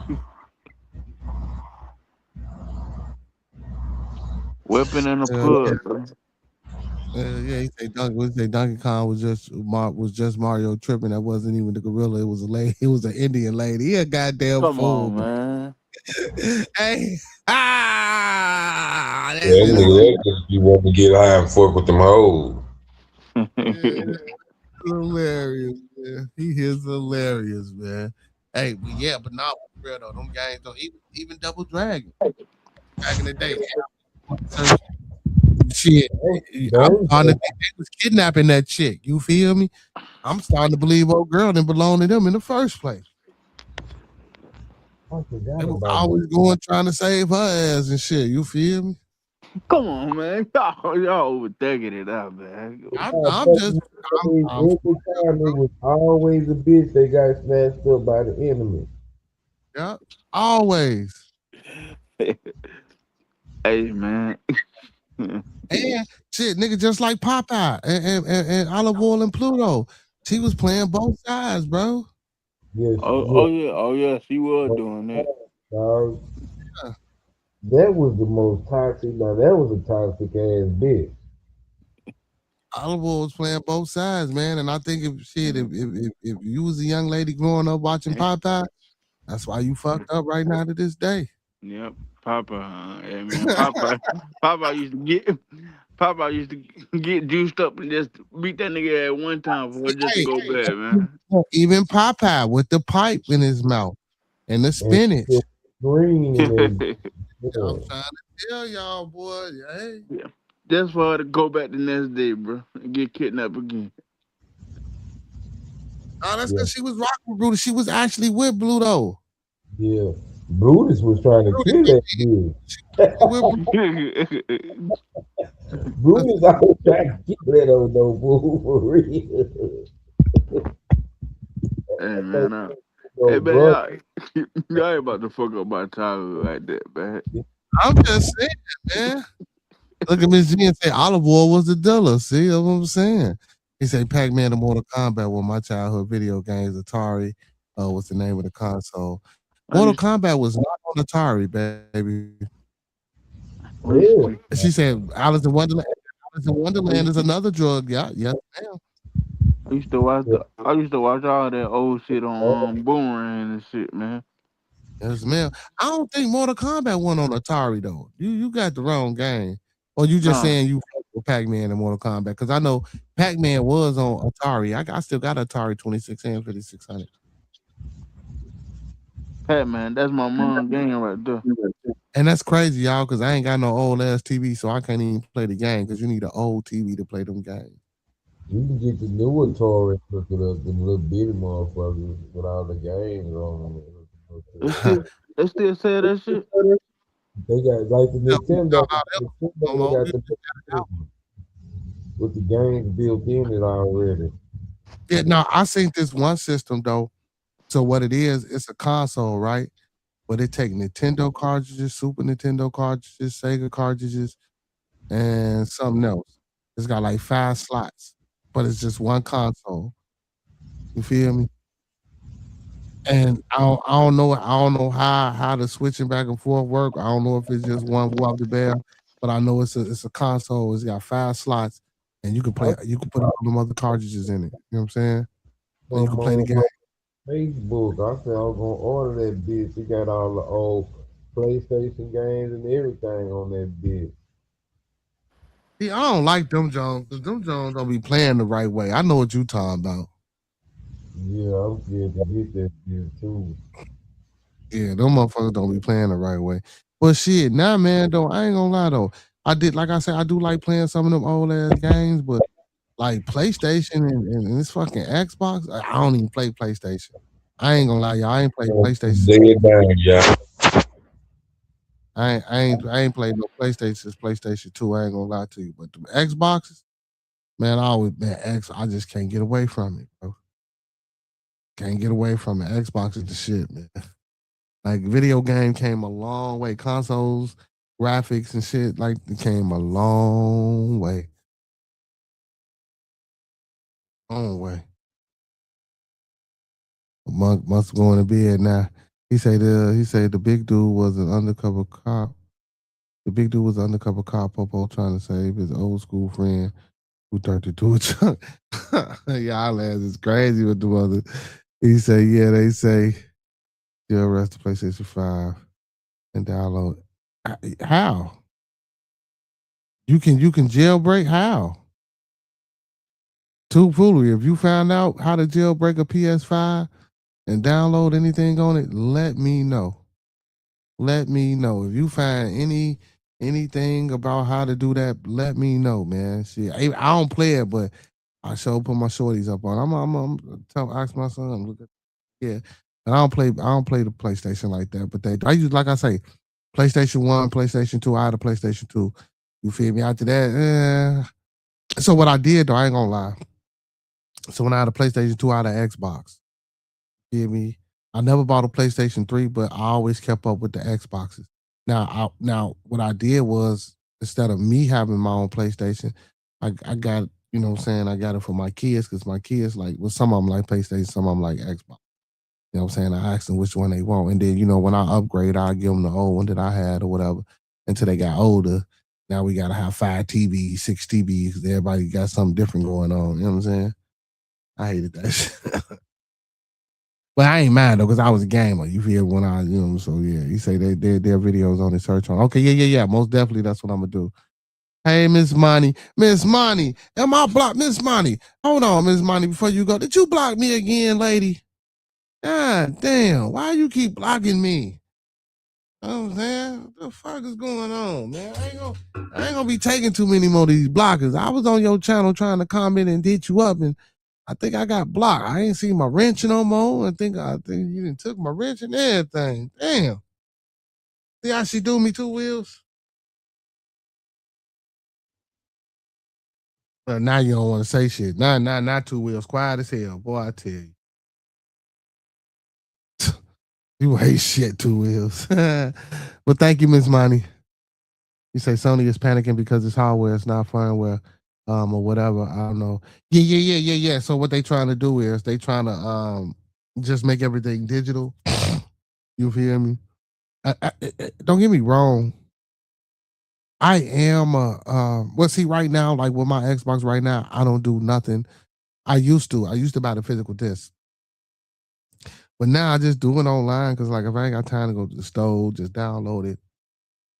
And then if I ever, you feel me, get a new game with my system break or I ain't got to worry about a game break, I can just always just re-download the shit because I own it. Because once you buy it, you know what I'm saying, you own it for life. You know what I'm saying? All you gotta do is just re-download it, type it in, and it lets you know that you own it. You just re-download it all over again. So I guess that's kind of the cool aspect. But I guess, you know what I'm saying, for people that are real gamers and connoisseurs of gaming, you know, that aspect of taking the disc away, you feel me? Because mind you, they already done changed it from a cartridge style to like a CD type situation. I guess taking that away, you know what I'm saying, takes away, I guess, a little bit from the gaming experiences. And it also takes away from keepsakes. You feel me? Because some people are keep their games pristine. You know what I'm saying? And people collect that type of shit. You know what I'm saying? So yeah, and they supposed to be boycotting PlayStation and all that. So I don't know. Hopefully they get it together. You say Pac-Man, I played it on my computer at my mom's job. Mortal Kombat was a Nintendo game. Only one friend had one. What? She said only one friend had one because her dad was sent it to her from here. Atari had Ninja Turtles. I was so bad at Atari had Ninja Turtles. Hold on, wait a minute, Miss Jen. Miss Jen, hold on. I don't remember that shit. Oh, how old is Bitch Jen? I don't know.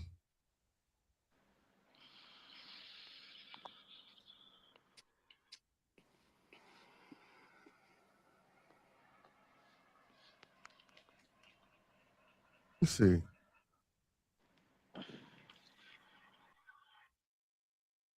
Oh, yeah, she said Nintendo did have Mortal Kombat. I don't remember that shit. In '93. So you know why? I'll tell y'all why. I really wasn't a big gamer until I got grown. I didn't start gaming for real until I got into my 20s. Because I ain't gonna even lie to you. So I didn't even know fucking Mortal Kombat. Oh, so it was on Super NES. It wasn't on Nintendo. It was on the Super Nintendo.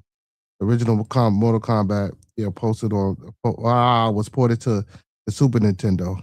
Okay, in 1993. Okay, so it was on Super Nintendo. It wasn't on regular Nintendo. It was on Super Nintendo. Same shit though. Like, yeah, but when you say Nintendo, I'm thinking, you know what I'm saying? So it was on Super Nintendo, not Nintendo. You know what I'm saying? I ain't even know that, Miss Jen. God damn, I ain't know that. I ain't know that shit at all. And you say Atari had the not that not Miss Jen. I think you reaching with the Atari had the turtles now. Now that one I think you reaching on.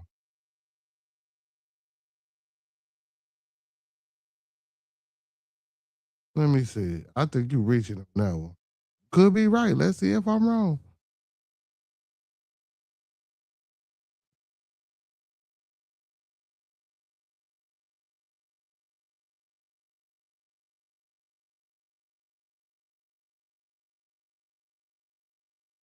You probably right though. I don't remember Atari having Ninja Turtles. Again, I didn't play the goddamn game like that. So me saying I don't remember, look to Will. Me saying I don't remember don't mean shit, huh? Did Atari have Ninja Turtle game? Did Atari have Ninja Turtle? Okay, what, yes or no?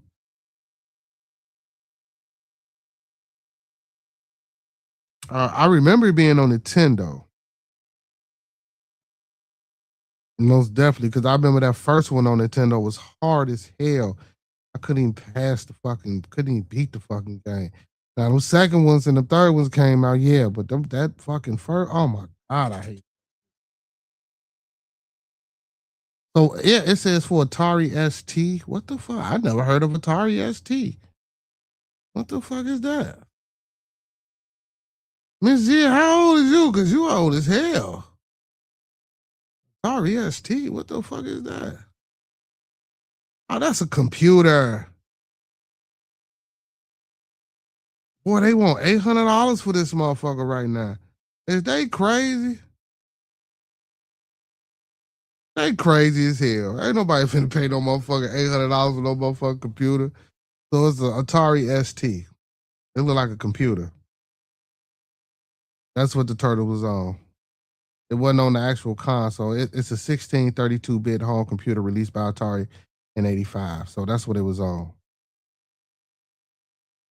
And you can still buy one, but only as a used or vintage item from retro computer sellers. Okay. Yeah, but it was on Atari ST. It wasn't on like a 2600 or nothing like that or the 56. Because I still got that joint and I'm looking at it now. So it said it was on an Atari ST. And that's like a computer. Yeah. Okay. So it wasn't on the actual Atari system. It was on a computer, Miss Jen. If you remember that, because I'm looking it up now.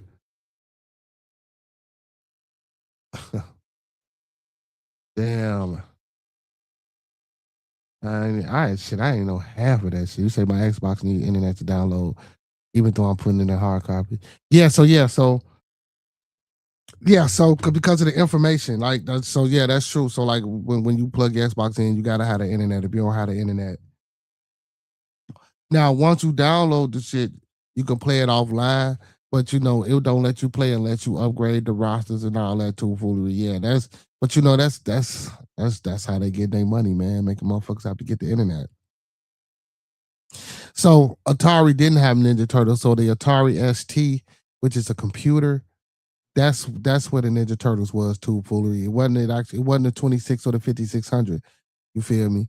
Matter of fact, I'm gonna bring my shits up here one day and let y'all see. I still got them. I still got them. She gonna say 40 licious year young. 40? Nintendo, yeah, now Nintendo did. You think you 40. Yeah, now Nintendo most definitely did too, foolery. Now Nintendo most definitely did. I remember that. Like I said, I couldn't even do this. She said, I do remember because the only things that we could play, I'm Cuban, remember? Yeah. So that's why I say it was an Atari ST, so it was like a computer game.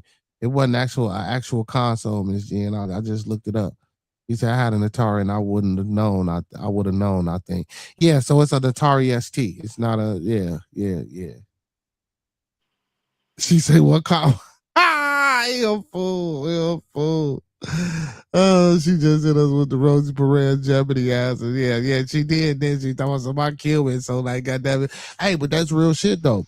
Like, when you don't have a lot of things, though, too, you feel me? When you don't have a lot of things and you ain't used to it and accustomed to a lot of shit, sometimes, you feel me? When you do get a chance to get certain things, those be the things that you remember the most, you know what I'm saying, throughout your life. So, you know what I'm saying? But I just, me as a gamer, I didn't think Atari had, like I say, it was an Atari ST. It was a computer version. Yeah, it was a whack ass computer like version. Shit, I didn't even know Mortal Kombat was on it. Well, it was on Super Nintendo, not regular Nintendo. You know what I'm saying? I always thought Mortal Kombat was a Genesis game. I ain't gonna even lie. See, and I never was into that shit because I couldn't play it though. I never was good at that shit. So fighting game, the only fighting game that I fuck with for real is Tekken I fuck with Tekken and Dead or Alive. Other than that, I really like Mortal Kombat, Street Fighters, all them Street Fighters and shit. I wasn't never into them, man. I get scraped up. I ain't gonna lie to y'all. I just never was into that shit. You feel me? It just wasn't my thing, man. Wasn't my thing at all. What you used to play, Two Wheels? Yeah, yeah. That taking game I used to play when I was little, but other than that, bro, I don't play again. I don't play again. I used to just watch my brother play. Yeah, I see. That's all the fuck you do. That's all the fuck he do. Goddamn, let's play that damn game. Oh boy. You say my prize possession of skills your Eddie Murphy stand up cassette. I ain't had one of them. Let me see. What did I have as a child? What was my favorite toy? My favorite toys as a child was my wrestling and my He-Man action figures. I used to have all the He-Man action figures. I used to have Ric Flair, all of theirs, Bisco, all the wrestlers. That's what I was into. Wrestling was my thing, you know what I'm saying, when I was shorty. You know, wrestling and He-Man, G. Like I used to have all my daddy used to buy me all the fucking man. I used to have fun. I used to have a ball, man. Like, yeah, man. Like I wasn't into cars and shit like that. I had the little farm shit. I wasn't into that. The little nah, man. But them army men, bro. Them was my prize possession. Not the army man. Them that action figures and shit. That was my prize possession. I remember it like it was yesterday, man. I fuck with y'all, man. We going back down memory lane. No, You know, you an old man, bitch. well, ain't no motherfucking old man. Get your ass out of here, man. I'm only 26.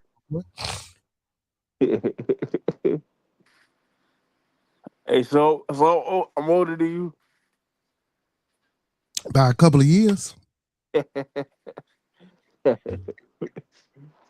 Sound like you hating, man. That what it sound like, y'all. Y'all sound like Two Wheels up here hating, y'all. Man, I ain't hating God damn. You supposed to be motherfucking pound security, and you up here hating on me, man. God damn. What? I need a whole new staff. Hey man, it ain't nothing to secure right now, man. we just free balling right now. Yeah, free balling right now. Well, now pause on the free balling, Two Wheels. Pause, God, man. Pause. Man, grow up, man. man. You ain't gonna talk about them free. Oh my goodness, Two Wheels. Oh man, my man, nigga, grow up, man. You know what I mean, man. man. See, we're gonna need security after you keep talking like that. God damn. Man, shut up, man.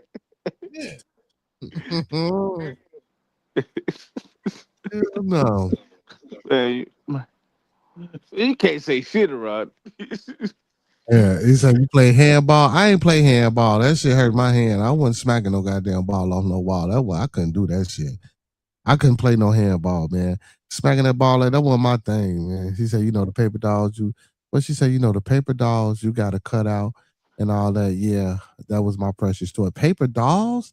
Now I didn't play with dolls, Miss Jen. So yeah, we hiring Miss Jen. Yeah, we hiring like a motherfucker, man. We gotta get some new panel security, man. You feel me? Because this man here, man. But I didn't play with that paper cutout shit. Like paper, that had to be some girl shit. Cause I don't remember no paper dolls you had to cut out. I My don't sister remember. had. I don't remember playing with dogs. Period. Yeah. Well, no, I ain't play with dolls, but you know what I'm saying. But she said paper cutout. She said paper dolls you cut out. Like god damn, like that had to be brutal. You feel me? Like you could. All I heard was dogs, man. Yeah, she said paper dolls. See, you don't listen. See the comment right there. The paper dolls. She said you cut out and all that. I see it. Hey, nigga, start trying to correct me, man. I ain't correcting you. You said you ain't hear that, and I'm just saying it's on the screen. You could have read it. Mike, what up, my boy?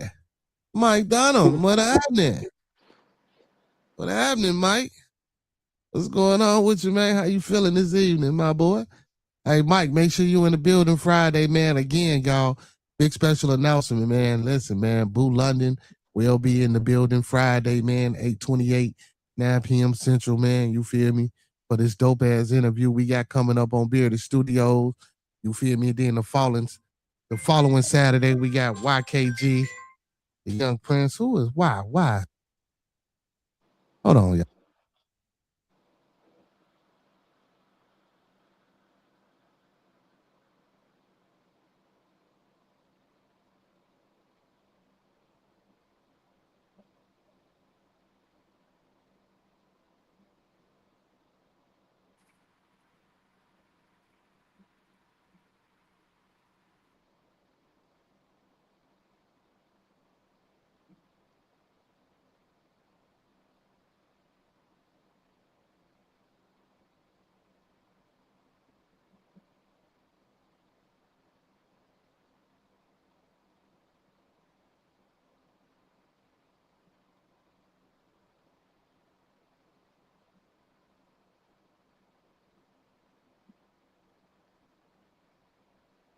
Uh, yeah. Uh, uh, hey, Yeah.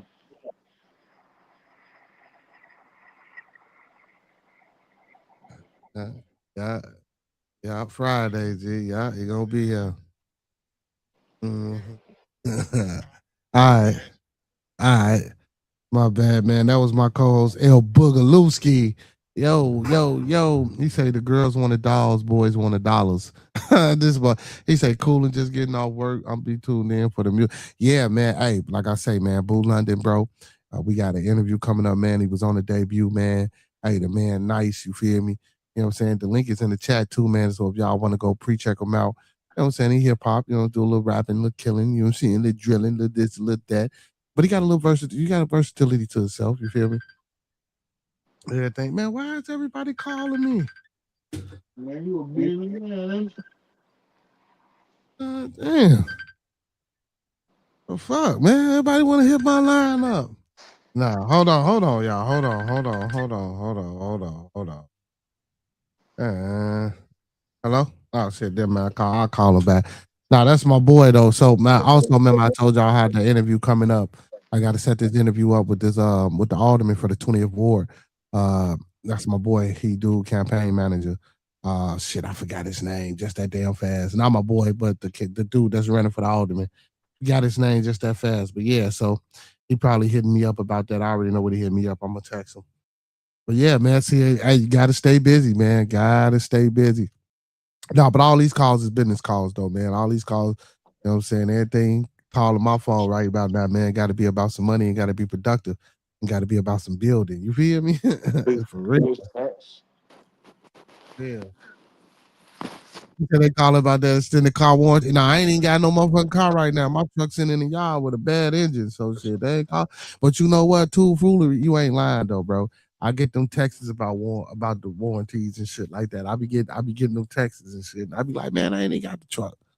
My shit down. You know what I'm saying? My shit down. But yeah, Mike, make sure you tune in. Hey, Mike, and I'm most definitely gonna be there Sunday, man. This Sunday. Hey, also, man, this Sunday, man, at 3 o'clock, man, I'm gonna be making a special appearance on Mike, man. What's the name of y'all shit, man? What's the name of y'all podcast, man? Put the name of the podcast. Matter of fact, hold on, Mike. Let me do this for you. Let me do this for you. Let me do this for you real quick, real quick, real quick. Real quick. So, Mike, if you're still in the chat, give me 1 second. Hold on. Hold on. Let's chill. Let's settle down. All right, Mike, put the link. Where's that? Where's that? Okay. All right, put the link to your channel in the chat, man. Put the link to your channel in the chat. Yeah, okay, there go the I Heard podcast. Put the link. All right, so Mike, you get look, Mike, your next comment, put the link, go to your channel, grab the link, put it in the chat. Look what I did for you, my boy. You know what I'm saying? Look what I did for you, my boy. Look what I did for you. So the I Heard podcast, man. Listen, I will be on I Heard podcast this Sunday. I think they start at 3. If I'm not, I believe it's Central Time. Well, at least that's my time. But yeah, man, I will be on iHeart Podcast this Sunday, man. Make sure y'all tune in. Make sure y'all check them out. Make sure y'all support them boys. You know what I'm saying? They dope, man. You feel me? You know what I'm saying? I found them, bopped up on them. You know what I'm saying? And since then, shit, I've been rocking out with them for the past couple of Sundays. You know what I'm saying? So make sure y'all tune in. Make sure y'all tap in. You know what I'm saying? Mike, go get your link. Go put the link to the channel in the chat. You know what I'm saying? Hey, man, all my mods, man, any of my mods, man, if y'all working and y'all doing shit on y'all channels, make sure y'all drop y'all channels in the chat. You feel me? Also, my blooder was on earlier. Make sure y'all go tap in with TMB 4.4, the podcast as well, man. My blooder. Make sure y'all go tap in with Monkey Man. Most definitely, man. Definitely. But yeah, man, everybody in the building, man. Make sure y'all here Friday, man. Bearded Studios, Boo London. You feel? Matter of fact, we gonna rock it back because I was finna get into what I wanted to do for the day. You know what I'm saying? Which I still am. I want to get into this this Brooke and her husband and shit. This lady that got killed. I want to get into that real quick. But before I do that, man, I'm gonna go here, man. I opened up with him. You feel me? I'm gonna let y'all hear it again. You feel me? You know what I'm saying? And this is one of his joints right here, man. You know what I'm saying? Take a little quick little break, man. Get into one of his joints. This is one of his joints right here. Hey, this joint tough. Now he got a lot more, but this the one he did on the debut. You feel me? This what put me up on him. This one right here that I heard on the debut. This the song that put me up on him. So man, y'all check it out. Let me know if y'all like it, and then we gonna get into my content, and then we gonna get on up out of here. You feel me? Let's go. Here you go right here, y'all. Check them out.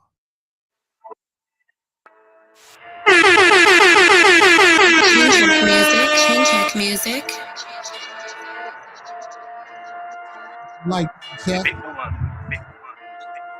I call new babe, he like, what's happening, big bro? I'm like, shit, where you at? He like, on the south, at the little stupid bitch house. I'm about to break his whole neck. I told him, chill out, we might got a lick on the check. He like, I say less. I got the 40 right now, the 357, the nickel, the switches on deck. So I slid on, I saw it right on the corner. It was like 6 in the morning, we slid on my little homie, he in the back and got in. I'm like, shorty, what's happening? You better not be capping. He like, boy, ain't playing. Saw a nigga with 100 grand, it was right in his hands. I asked him how many people, he like, just him and his man. Now whole time in my head, I'm thinking I gotta be careful, cause new best stepper, type of nigga that don't care about circumstances. He gon' blow it wherever, so bro hit his line. Swear he was reading my mind, cause I got tired of wasting time. When he picked up, look bro like I need smoke. Homie like, yeah, for sure. This is the block. When you pull up in the door, my partner the one with the smoke. When he hung up, new bae like, if it's 100 for real, they dying for show. That's on the nickel, cause I'm trying to cop me a pickle and ice my neck like a sickle. That's on the nation, when homie them sent the location. I knew they wasn't gon' make it up with my shit.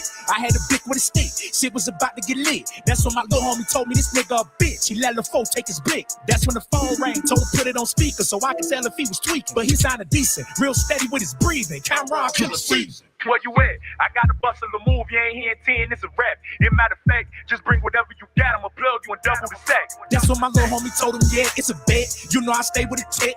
When he hung up, I told my shorty it was dead. We about to step on his neck. When we hit the block, I told my shorty about the plan. You about to go meet the man. He opened the door, pull that blicky out your pants. He moved, blow like a fan. Me and new bae right behind you with the 357, and I got a tech. That's when the phone rang, it was homie again, and he sounded upset. Boy, you tripping, who was them two niggas with you on the gang? It's about to be an issue. That's what my little homie told him, boy, we ain't on net. We just sit and spin a check. Yeah, whatever, just know me and my niggas scrapped, and none of y'all about to get back. That's when the plan changed, had to show him some money so he can know that we for real. I gave Lil Bro a couple racks so he could go to the door, see what it is. That when the door opened up, two tall niggas with dreads and diamonds in their ears. Knew one of the niggas from way back used to be with my brother when we were just kids. Then it hit me, we hit the jackpot, cause this where his mama and them live. Oh man, hey boy, that's you on that cop. Yeah, nigga, this me, so I hopped out, big wood in my mouth, he walked us into the couch. Boom man, you know we go way back. I heard Rudy doing a little time. Big facts, pussy nigga drop a dime, but he'll be back in no time. What you need? I'm like, shit, a couple yings. I'ma let you pick. That's when Nube popped out with his stick. Like, bitch, nigga, we ain't about to pick shit. Where's that? You gon' die in this bitch. Play one time, I'm shooting fire in this bitch. His partner flipped and start crying and shit. Like, yo, I ain't trying to die for this shit. That's when he looked at me with that fear in his eye. I'm like, yeah, nigga, don't die. I told Lil Bro, go search for the money. He came back with that look in his eye. Like, yeah, it's a hit. I'm the gas with the brick. We got right about that bitch. When we hit the corner, I told my shorty, yeah, we lit. We about to fuck up the six. That's when the phone rang. It was homie again. Boy, you a bitch. I'ma make sure you down with this shit, nigga. You think you just come in my house, matter of fact. When Rushi called my line, nigga, tell her what's happening, nigga. Real talk, nigga. You can't live in Wisco no more, nigga. Fuck out of Wisco. Fuck all my line, pussy. You can fuck out my line. Yeah, hey, that shit, dude. Hey, so look, hey, the young man talented, man. Young man talented, man. He got some talent on him, you feel me? So, you know what I'm saying, man? Like I say, man, appreciate that, brother, man, for Slide Dude coming in the building for me, blessing us with this interview, you feel me? You know what I'm saying? You know, we always got to stay humble around here. Did I email this track? What track? No, you ain't email me no track, Miss Jen. What's you talking? Here go Miss Jen. Oh Lord. Talking about some did not. She gonna say, did I email this track to you? Nah, you ain't email me this. Nah. I found him off like I say, I found him off the debut. You know what I'm saying? You know, that's that little show that Boosie daughter do. You know what I'm saying? That's why I found him at. You know what I'm saying?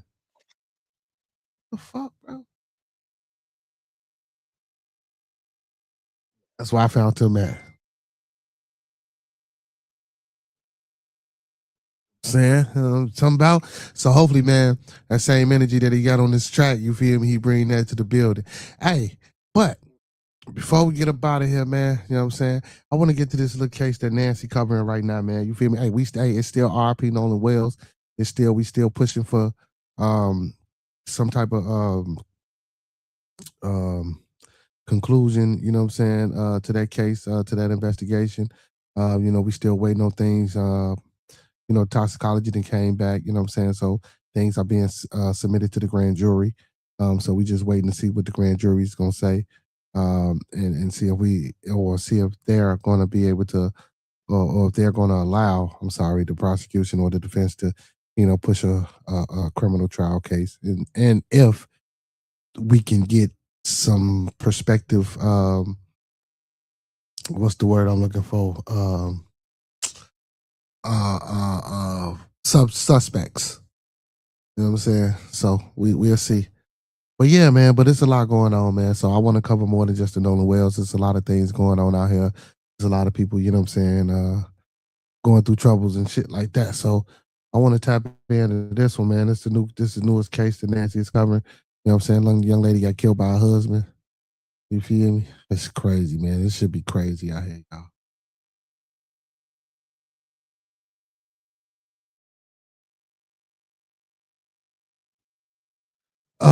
So let me do this for you.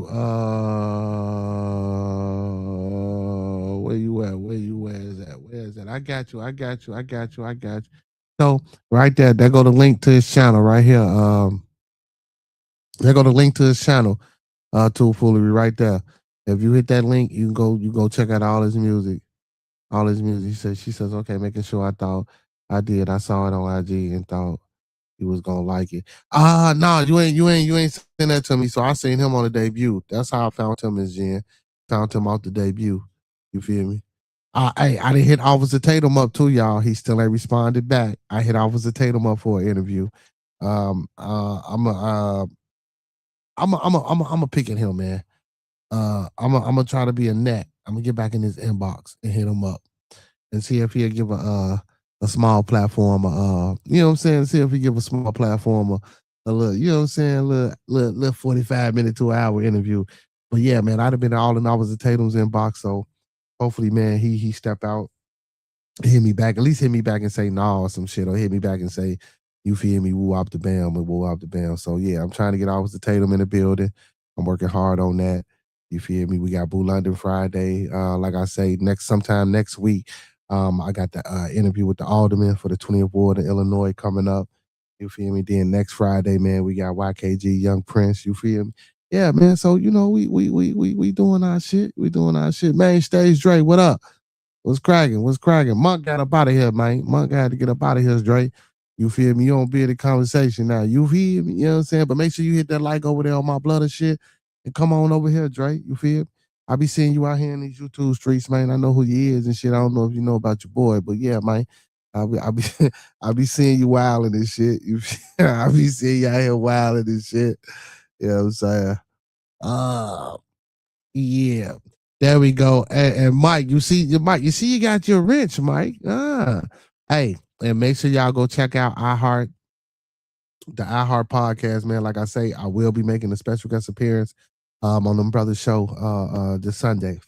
So make sure y'all tune in and tap in for that. That should be a great conversation, a great build, you know what I'm saying? Great discussion as well. You know what I'm saying? So yeah, man, we working and we moving and we flowing, you know what I'm saying? It's all about networking, it's all about helping and support.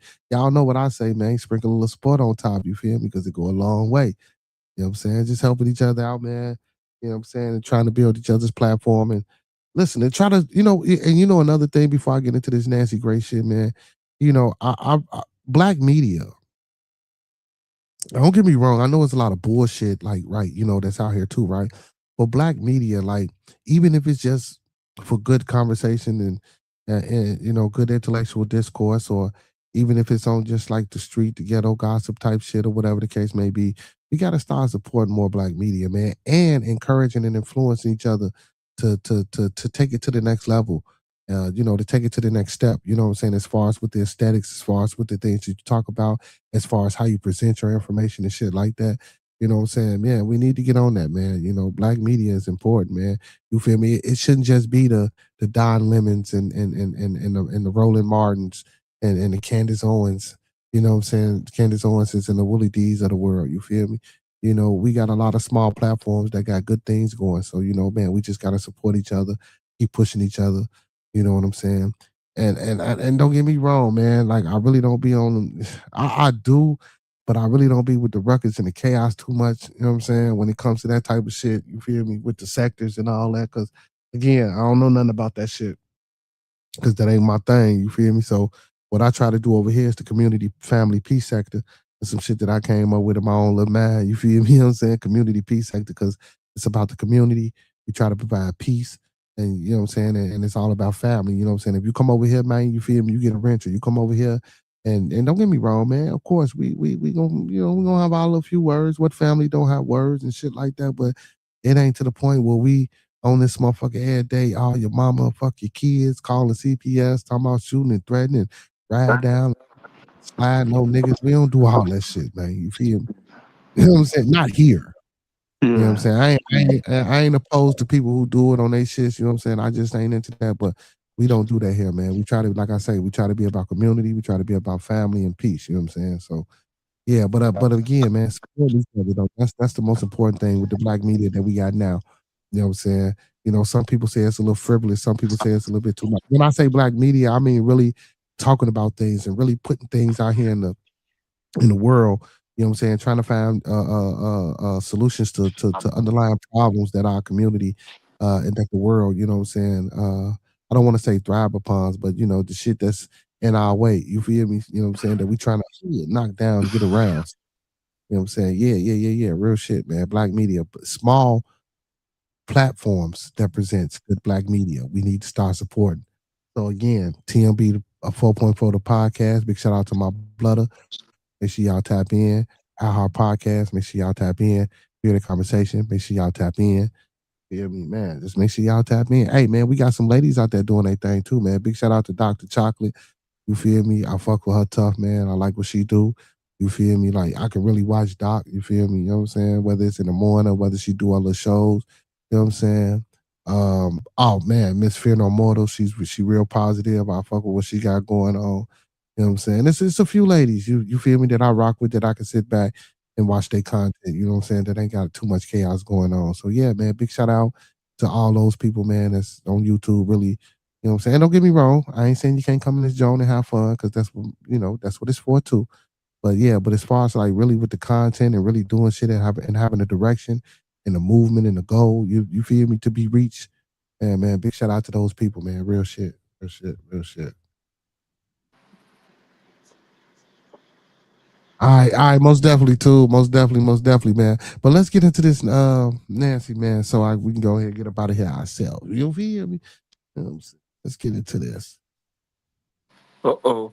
Bombshell tonight. Young mom Brooke Hanlon's husband says there's blood everywhere. No arrest. What?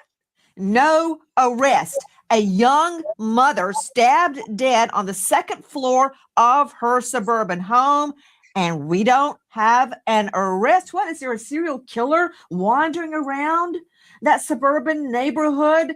Good evening. I'm Nancy Grace. This is Crime Stories. I want to thank you for being with us.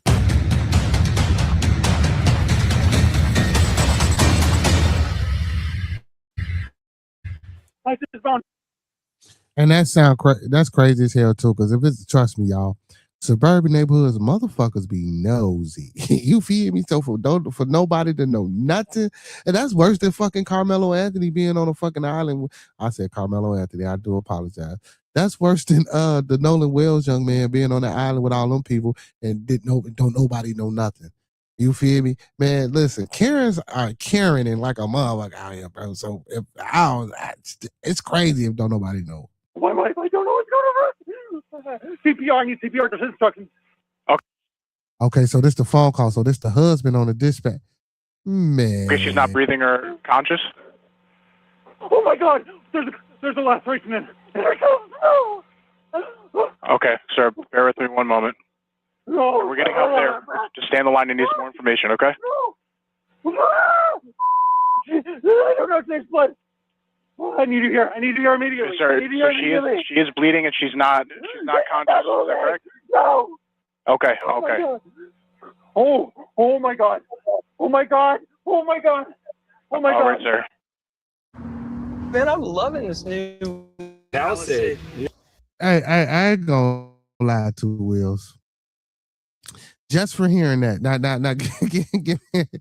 keep it on it with me, too, Will.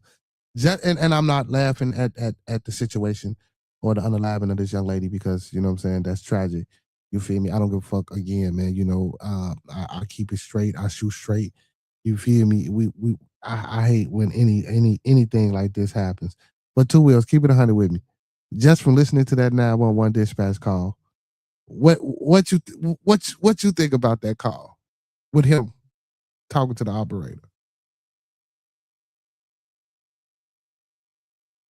Two Wheels, god damn. Hey man. See, this is the shit I'm talking about. But anyway, I ain't gonna ask you nothing else, Two Wheels. See, this is what I'm talking about, man. You up here and ain't up here. But that shit just sounds so fake to me, man. That shit sounds so fake to me. Curious about the fingernail scrapings. Was there signs of a struggle? Were there defense wounds on the victim? So a lot of evidentiary value coming out of this case. You are hearing a portion of that 911 call. We have combed over it over and over and over, every single word, including the tone of his voice when it goes up to a falsetto. See what I'm saying? We hiring. Yeah, Miss Jen. Yeah, we got to get rid of it. Man, he was just talking, Miss Jen. Then I asked him a question. Then he ain't here no more. That's crazy, ain't it, Miss Jen? But I didn't watch this, right? So I didn't even know Nancy was finna say this. But yeah, just the way what you think, Miss Jen? That shit sounded fake to me, man. Curious. What, if anything, does it mean? Maybe nothing. And you were also hearing retired Deputy Chief at the Hartford PD, Brian Foley, with our friends at Fox News. What does it mean? This is what it means. No arrest.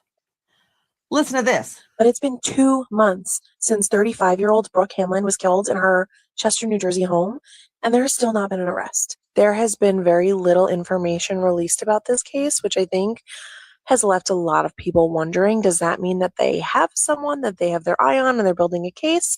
Or does it mean the exact opposite and they have no clue who did this? That is Tay True Crime Psycho Ed. Let's focus on what we know tonight. Straight out to Vanessa Walsh joining us. She is the star of Unmasked True Crime that shot to the forefront during the Lynette Hooker debacle, who I might add still has not been found. No charges, no arrests. Wait a minute, Vanessa. Maybe it's you, because all of the cases you're investigating, they're dead wives, and there's never an arrest and there's never a resolution. We'll focus on that later. But Vanessa, where has the husband been? No suspects, no person of interest named as of tonight. It's reported that after the murder that he did go to Massachusetts, where his parents are, for a while. He did come back in mid-July. He is reportedly back in Chester, New Jersey now. However, their 1-year-old daughter, Avery, is reportedly still staying with Brooke's parents. To Mark Astor joining us, high-profile lawyer out of Boca Raton, Florida. He founded the Astor Simovich Law Group, and he is a star of The Journey by Mark Astor. She said, Astor. yeah. Thank you for being with us tonight. It's a few cases. In this case, of course, the husband has not been named. The suspect has not been named a person of interest. Well, I appreciate what you're saying, Nancy, but it's not like he got on a plane and flew to Europe or somewhere else where there's no jurisdiction over him. I mean, he went to his parents. So what? Are we going to read into that and say, well, he must be guilty because he went to mommy and daddy's house? I don't think that's any evidence, frankly, of anything. In fact, as you pointed out, it's been 70 plus days since this occurred. If law enforcement had probable cause to arrest him, they would have done it. Or they would have gone to a judge and said, Your Honor, here's an application for an arrest warrant. Man, that's bored. Listen again, man. I never claimed to be a fucking legal professional, right? But man, come on, man. In most of these cases, especially like when it's a wife or a husband or some shit like that, and the wife or the husband is around, bro, you automatically assume or you automatically investigate the partner because more than likely, at times, that's the person who did it. So for them not to now this is what I will say this. I agree with him. Like, just because he went to go see his mom and daddy, and like he, you know what I'm saying, got on a plane and went halfway across the world where he couldn't get extradited type shit. You feel me? He went to Boston, came back to New Jersey, shit like that. But my daughter wouldn't be staying with him. Well, if anything, it'll be with my parents. I don't know his parents' situation. But at the moment, if I'm grieving and all this, you know what I'm saying, yeah, he probably wouldn't want to be around his daughter because he probably wouldn't be, you know what I'm saying, in a proper mental state. But so yeah, I agree with him on that. But yeah, man, that shit just sounded fake. But like I say, ain't no criminal charges been brought against him. And I'm not saying that he did it, but you know what I'm saying. But what's going on with the fucking law nowadays? They just, what the fuck? Please sign off on this so we can go and arrest this person. So that hasn't happened. So the fact that he went to his parents, I don't read anything into that at all. And he came back. So what? What does that tell us? That's not evidence. We're lawyers, former prosecutors. We rely on evidence. I don't see that as evidence of anything. Oh, wow. You really let me have it. Of course, it's not evidence probative in court. You know what? I'm not a shrink. To Dr. Bethany Marshall joining us, renowned psychoanalyst out of the LA jurisdiction. She is the author of Deal Breaker. You can see her on Hulu, on Peacock, on Netflix, and she's a star of a hit new podcast, On the Couch with Dr. Bethany Marshall. Dr. Bethany, of course, it's not probative that he did anything, but I think it tells me something about his priorities. Leaving your wife's only child who has gone through her own trauma. What did she hear? What did she see? I don't know that. It's probably all locked up here in that child's head. But leaving her and going to mommy and daddy's house while your daughter is alone with the grandparents, no mom and no dad, that tells me something. I'm not quite sure what. Nancy, it may not be hard evidence, but it's behavioral evidence, which tells us a lot. And in many cases, it's not what we see, it's what we don't see. Man, I could analyze that 911 call all day long. I'm also curious about what former Deputy Chief of Hartford PD, Brian Foley, said about fingernail scrapings. Back to Vanessa Walsh joining us, star of Unmasked True Crime. What can you tell me about the discoveries made at the scene? What do we know about any potential forensics? What we do know is when first responders did arrive, they immediately, within 2 minutes, knew that the scene looked suspicious. And at 4:42, so just 13 minutes after Connor's 911 call, they had deemed Brooke's death as suspicious and called in the major crimes unit. All right, the paramedics have been sent. Just stay on the line. Yeah. What? If there's a defibrillator available, send someone to get it now and tell me when you have it, sir. No, I don't have one. Not available? Okay. I don't know what to do. I don't know what. Okay, please put your phone on speaker so your hands are free to help her, sir. It's on speaker. I did not move it. No, please, Okay. No. One moment. No. All right, listen carefully and I'll tell you how to do chest compression, sir. Place the heel of your hand on the breastbone in the center of the chest, right between the nipples. There's a cut. That's where there's a cut. I'm sorry, what was that, sir? There's blood everywhere. We're going to do this 600 times or until help can take over. Okay, count out loud so I can count with you, okay? 1, 2, 3, 4. 1, 2, 3, 4. 1, 2, 3. 1, 2, 3, 4. 1, 2, 3, 4. 1, 2, 3, 4. Keep going, sir. You're doing great. We're going to do this 600 times or until help can take over, okay? 1, 2, 3, 4. 1, 2, 3, 4. Help is on the way, sir. Keep going. I need you. Try and take a deep breath, sir. 3, 4. 1, 3, No, 4. bro. 1, No, 2, I need 3, you. 4. Where are you in the house? Second floor. Second floor? Okay. Okay, keep going. 1, 2, 3, 4. And speaking of the second floor, I'm not the only one who noticed. This game does not have energy limits. This game has no daily login streaks, no pay-to-win shop telling you to spend more. You build your own. This clue. Here are 3 interesting facts regarding the Brooke Hanlon case that a lot of people are not considering. Number 1, this happened in broad daylight on the second floor of her home. Guys, she didn't live on a busy road. She lived like in the woods. You had to take a long driveway and a long path to get to her house. So someone doing that has to know exactly where she lives and know where that path would lead to. And then up on the second floor in broad daylight, that either means she was being chased and she succumbed to the injuries up there, or someone knew exactly where to find her. So that's just number 1, broad daylight and on the second floor. That from @LaughAndGrind official TikTok. He noticed it. Straight out to Lisa J. Miller, former detective, former chief investigator, senior executive, Colorado AG's office.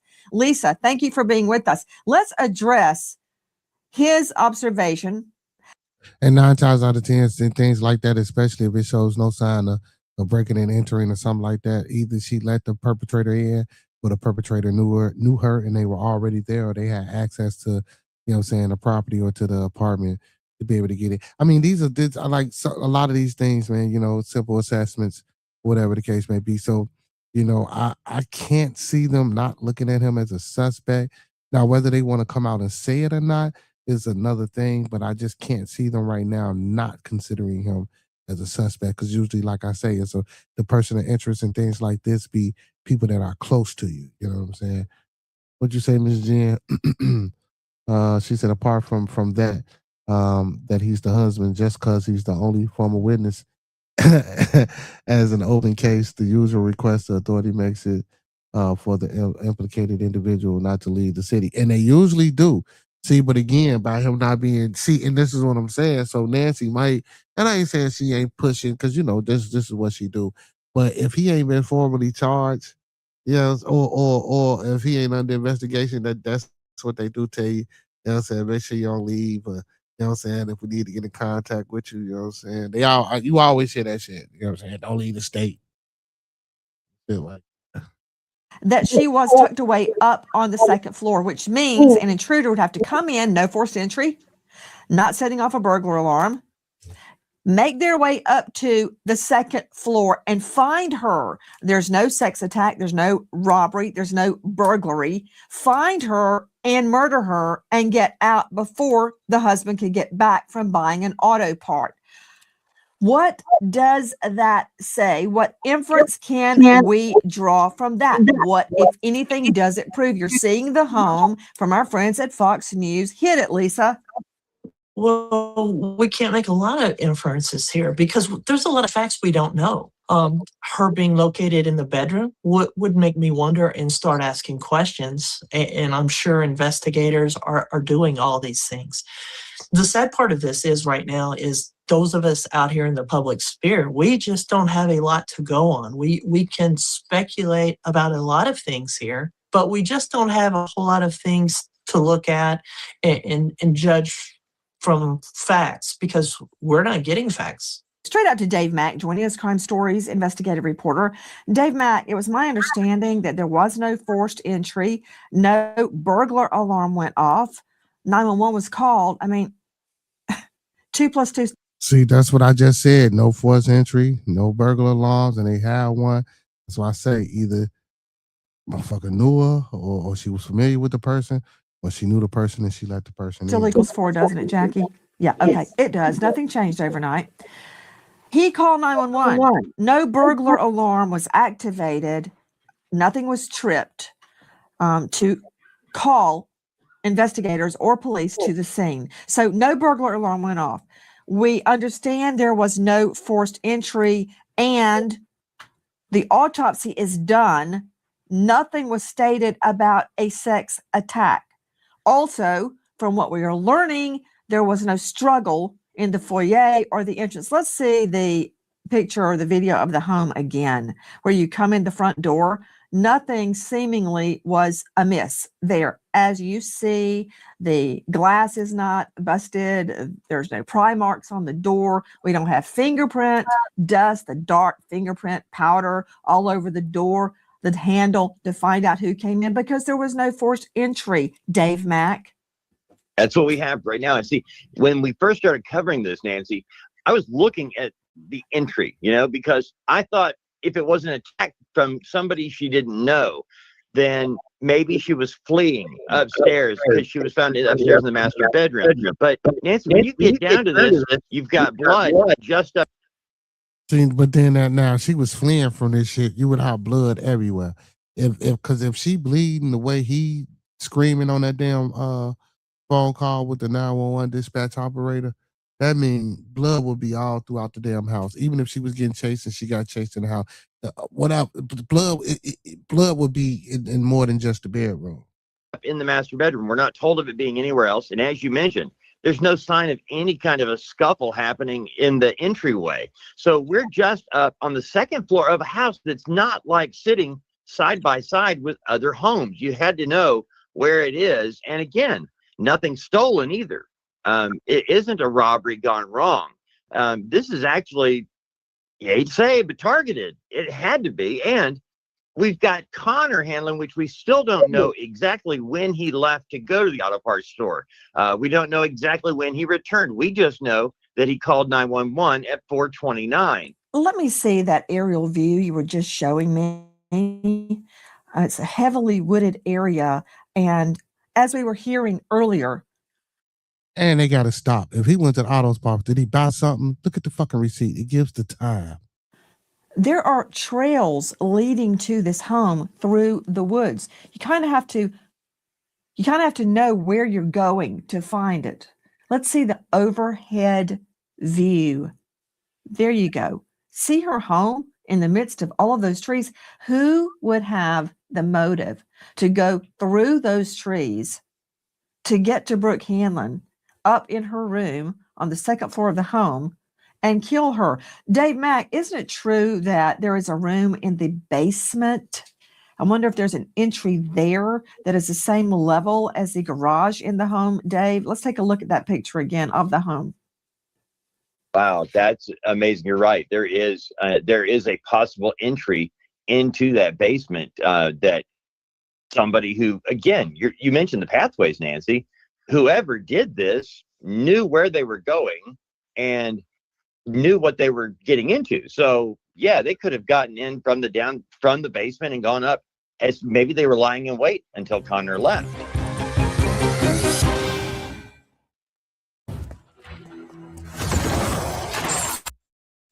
And it's crazy, y'all, because this whole shit is they taking it away from the husband. Like he ain't. Scammers are using AI to if you're a victim, loans against you mentioned you with forged paperwork and just a signature. They from the basement and gone up, can claim control of your lie to steal. lying in wait until Connor left. Attention homeowners, Nancy Grace here. Scammers are using AI to steal from you with forged paperwork and just a signature. They can claim control of your property on record. Then they take out loans against that property, or they even sell it for quick cash. Then they can borrow against your equity or even sell your property long before you realize anything's even wrong. And that is where Home Title Lock comes in. 24/7 monitoring, urgent alerts, a team of restoration experts that spend up to $1 million restoring your title if you're a victim. So when is the last time you checked your title? You can do it today and make sure you're not already a victim. Use our promo code Nancy, Nancy, at HomeTitleLock.com to get a free FREE title history report, plus a free trial of the $1 million triple lock protection. That's HomeTitleLock.com, promo code Nancy. Good luck. Dr. Kendall Crowns is joining us, Chief Medical Examiner, Tarrant County. That's Fort Worth, and he's the star of Mayhem in the Morgue, a hit podcast. Also, he is the esteemed lecturer at the Burnett School of Medicine at TCU. He has performed literally thousands of autopsies. What is your analysis of the wound to Brooke Hanlon? So the information we have at the present time is the husband stating that it's a laceration on the chest. Now, people call lacerations are caused by blunt force trauma, but people often confuse them with stab wounds or incised wounds, which is caused by sharp force trauma, which is what her cause of death was made. So if she has a laceration on her chest, it's probably a stab wound that he misinterpreted as a laceration from a knife being plunged into her chest at about heart level and going through her heart or her lungs, and then she bled out. I'm curious if there were multiple stab wounds or one stab wound. Dr. Kendall Crowns, can you describe what a medical examiner would see if there were overlapping stab wounds that appear Man, you know damn well that man that misinterpret shit there. to be one stab wound? How does that happen? So you can have in a stab wound situations where the individual stabs the person and then pulls the knife down, creating a bigger gaping wound. You can also have where they stab into the individual and then don't pull the knife all the way out and stab again. So you get two separate wound tracks from one knife wound. Then, of course, when you have clusters of stab wounds where they're stabbing over and over and over into the same kind of tight circle area, you get multiple stabs in a specific spot. And then all those wound tracks kind of go together in aggregate, basically ripping apart whatever is underneath them. And you see these a lot, and especially when someone's incredibly angry at the individual that they're stabbing. And it's a term that we call overkill, where they just continue to stab even though they've gone past the point of where that stab wound would have killed them. And they keep stabbing and stabbing and stabbing over and over. You see this in domestic cases or intimate partner violence. And you also see it in situations like with Brian Kohlberger, where he just kept stabbing those individuals. Dr. Crowns, I look back at my notes and they say that there were multiple stab wounds in the chest and body. Chest and body. Now, it seems to me if the perp was coming in maybe they saw the husband leaving to go get the auto parts and thought, oh, nobody's home. I'll go in and take the TV or the VCR. They go in, they see her.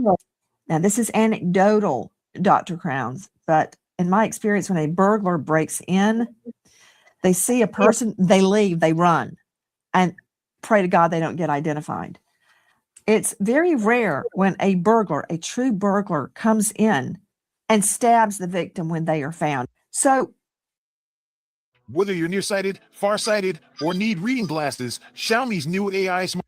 I don't know. You know, it's a different world today. Motherfucker might still go through with the robbery. Coming in to burgle, finding a victim at home, and then taking time to kill them, much less multiple stab wounds all over the body and chest. I want to hear what you make of it and where most likely the stab wounds are to her body. Okay, well, again, you've shown pictures of the house. It's out in the middle of nowhere in the woods. It'd be odd for someone to be sitting out there watching and waiting for that moment to break in and steal things. I would think people would notice some unusual car out there sitting around. They'd pick up on it and spot it. So it's a very odd situation. You're correct, often with burglars. Oh, and do away with what I said earlier about. See, I'm thinking it was an apartment building and area, suburb. So this was like in a wooded area. So that's even more suspicious because, again, you know, you do got creeps and shit out here, right? But if you in such a secluded area, 9 times out of 10, man, ain't too many motherfuckers gonna know where you at. So it had to be somebody you know to do some shit like this to you. They don't kill the individual. If there are persons in the house, they just get out of there and run because they don't want to go to prison. But of course, occasionally they do stay and kill people. But it's the use of a knife is odd to me because most of the burglars go in, they have their cheap gun, or they'll beat you to death with something that's at hand, but they don't use a knife. Now, as far as stab wounds all over the body, the thing about a stab wound is you can't kill a person instantaneously. This was a crime of passion. I'm thinking this was a crime of passion. With a stab wound, you don't have that kinetic energy like you have with a bullet. So the person will continue to run around and try and fight back. So you'll get injuries to the hands and arms, which are defensive wounds. Then you'll get multiple stabs to different locations of the body as the person's moving, and then eventually dying. So you probably have multiple wounds to the chest, hitting lungs and heart, wounds to the abdomen, hitting the liver and the intestines. It's just difficult to say how many and where they're at, what exactly got hit. But all we do know is there's sharp force injuries and she's dead. I would agree with you, Doctor, because if she was stabbed in the chest, it makes more sense for the other bodily stabbings to be on the front of the body, such as the arms, the neck, the abdomen. Joining us now, Carl DeFazio, former NYPD detective, PI at Carl DeFazio Private Investigations in New Jersey. Carl, thank you for being with us. I'm curious about why this has been kept under wraps. You know, they went 3 weeks without even releasing Brooke's name. I've never heard of that. Nothing, not a zilch, zero. What the hey? Yeah, Nancy, I agree with the doctor you had on previously about the conditions of the stab wounds and all that, but I'm looking at this from a different perspective. Why is this any different?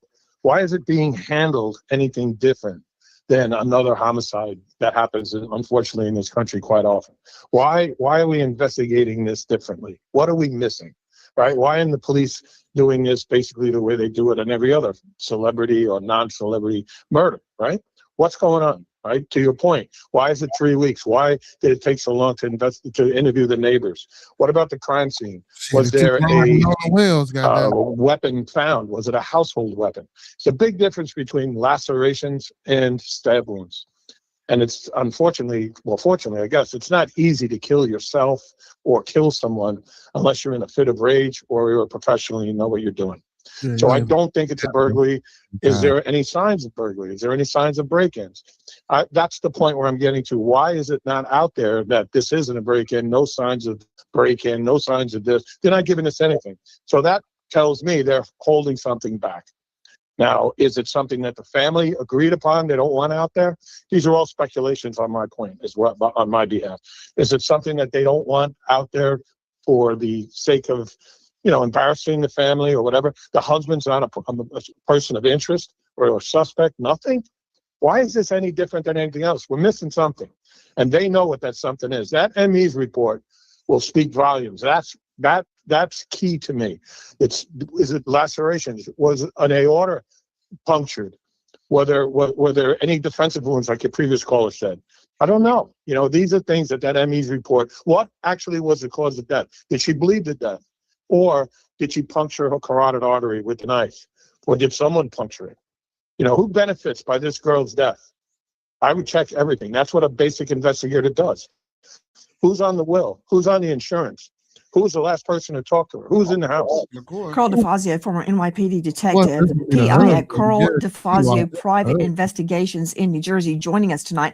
Dr. Bethany, in a home that is surrounded by dense woods, I want to talk to you about the attack on her body. What does that mean when a woman victim is stabbed across her body, potentially the face? I don't know where else. Well, it's up close and personal. All right. It's usually rage or overkill. If it was a serial killer, let's just go with that for a second. Somebody who emerged from the woods, one of those 5 trails that led to a meeting point behind her house, the type of killing would be very different, usually strangulation and then dismemberment of the face. Okay. And there would have been similar incidents in nearby communities or states. Let's say the overkill is from meth. That's one of the things we frequently see, and somebody wandered in. If that was the case, that person would still be in the vicinity, disorganized, easily found. What I see with this is a haphazard attempt to kill somebody without much knowledge of what it takes to kill somebody. That's me 3 years ago. I was 47, impotent for 2 years.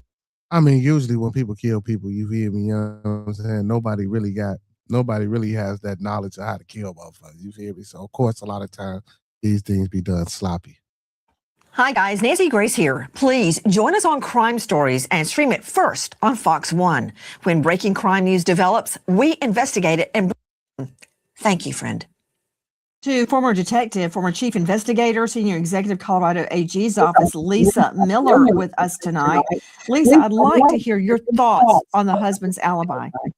You know, on the face of this, with the reporting that he was headed off to a store, we have to look at this, that it's really strange to think that in a county where there's not much violent crime at all, and even less in this particular township. This particular township does not have in-home stabbing murders. So that is a problem. But right now, we do not know how this investigation's being handled. It may be being handled very, very well. I'm from the school of slow and methodical. As I said earlier, we don't have law enforcement throwing facts out. So there's many things that we don't know. We're gleaning things from reporting. We're gleaning some things from social media. But we can't rule out, as good detectives, that this could have been a targeted attack towards her from someone that she had worked with. Keep in mind, she was a therapist.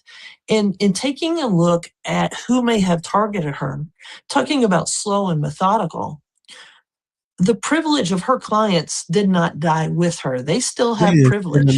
So the investigators, as they are going about their business, they can get some administrative records, like maybe some calendar information. They can get some client information.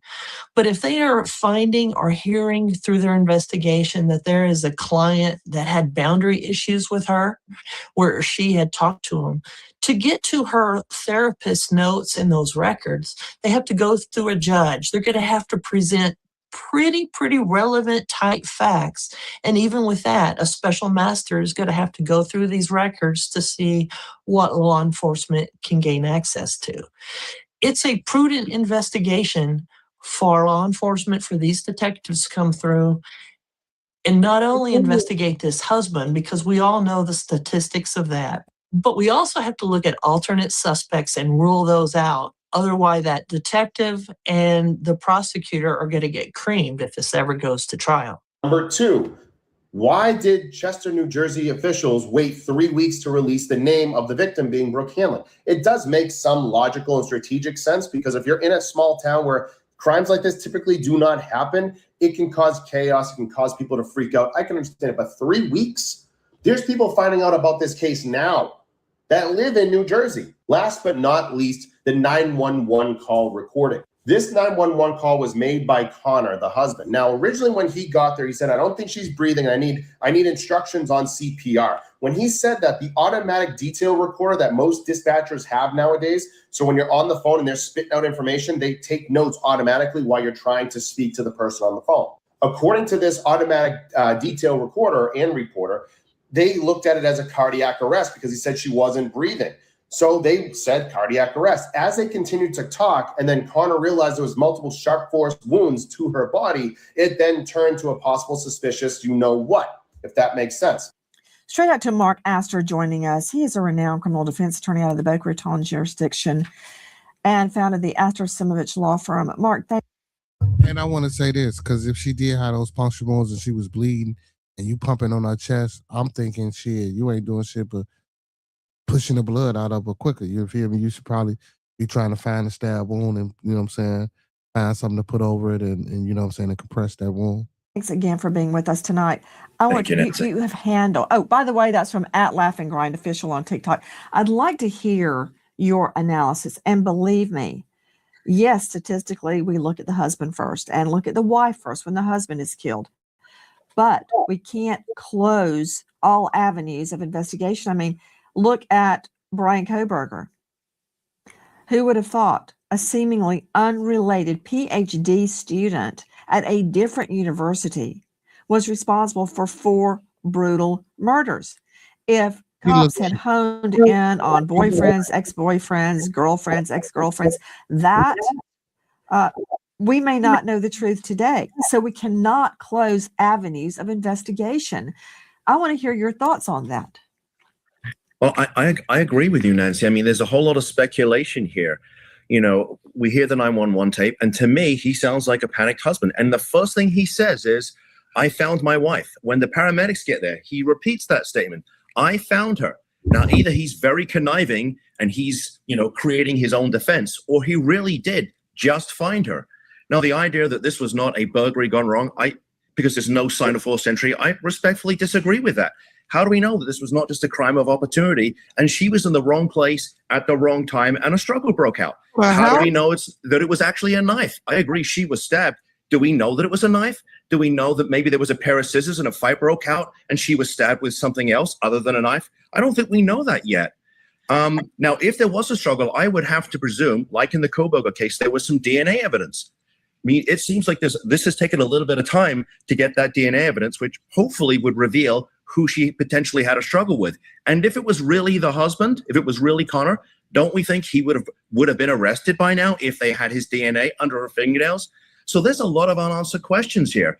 I mean, he said he went to get parts for the car, or he was working on his car. So what? Maybe he went to get a windshield wiper blade, or maybe he went to get some oil or some antifreeze. We don't know. Just because he said he was working on his car doesn't mean to say that that's not an alibi. And again, as I think that the investigator said, there's going to be a timeline here. We'll be able to verify that. If he went to an auto parts store, did they see him? Do they have him on camera? Most of these places have video surveillance. So we can verify a lot of this. But there's a lot of speculation going on here, especially amongst the TikTok community, who seem to think, you know, well, this happened in broad daylight. Why didn't we see it? It did not happen in broad daylight. It happened in the privacy of somebody's home. So it's not like we can expect there to be a lot of witnesses to this. Now, if the husband had actually conspired with another individual, and basically, you know, this was a murder for hire, then I would imagine law enforcement is looking for that individual or individuals. And if this was targeted, okay, we're now looking at a different scenario, and maybe the husband is a co-conspirator, right? He solicited somebody, he's a principal. But right now we have zero evidence of that. And so, while I get it, it's easy to say, well, it's the husband, it's always the husband. And maybe it is. Right now, we don't have any solid evidence to confirm that that is the case. We just simply don't. So I think we have to be very open-minded about this, Nancy. To Vanessa Walsh, star of Unmasked True Crime. Vanessa, Lisa Miller brought up a really good point, that she is a psychotherapist, much like Dr. Bethany, and she deals with mentally ill and emotionally disturbed people all day. So one of the things police may be doing is investigating many of her, let me say, clients with violent tendencies. Maybe one of them is preoccupied with her. Maybe one of them is angry with her. That would take a lot of time, right? Absolutely, Nancy. And although that is a possibility and something that investigators are definitely looking into, from what we've heard from friends and family, Brooke was a very kind, loving person. They weren't aware of any person in her past. I mean, obviously they wouldn't know about her clients, but they weren't aware of any person in her past that she had problems with or that would wish her harm. I do think one of the most interesting things about this case isn't just what police aren't saying, it's what they aren't doing. We're not seeing a lot of public press conferences where they're telling residents to lock their doors, be hyper vigilant, report anything you see to the police. Nothing like that. No descriptions of suspicious people or vehicles. So police behavior doesn't really seem to indicate that they feel that there's some knife wielding maniac running around Chester, New Jersey. The government is banning this new fuel-saving device next month. Ain't no knife wielding maniac. It's got to be the husband. Well, we don't know, though. We don't know. Curious to Dr. Bethany Marshall, you are a very famous psychoanalyst, and you don't always know what your client's issue is when they walk in the door. Have you ever had a client become obsessed with you or actually become afraid of a client or in fear for your safety?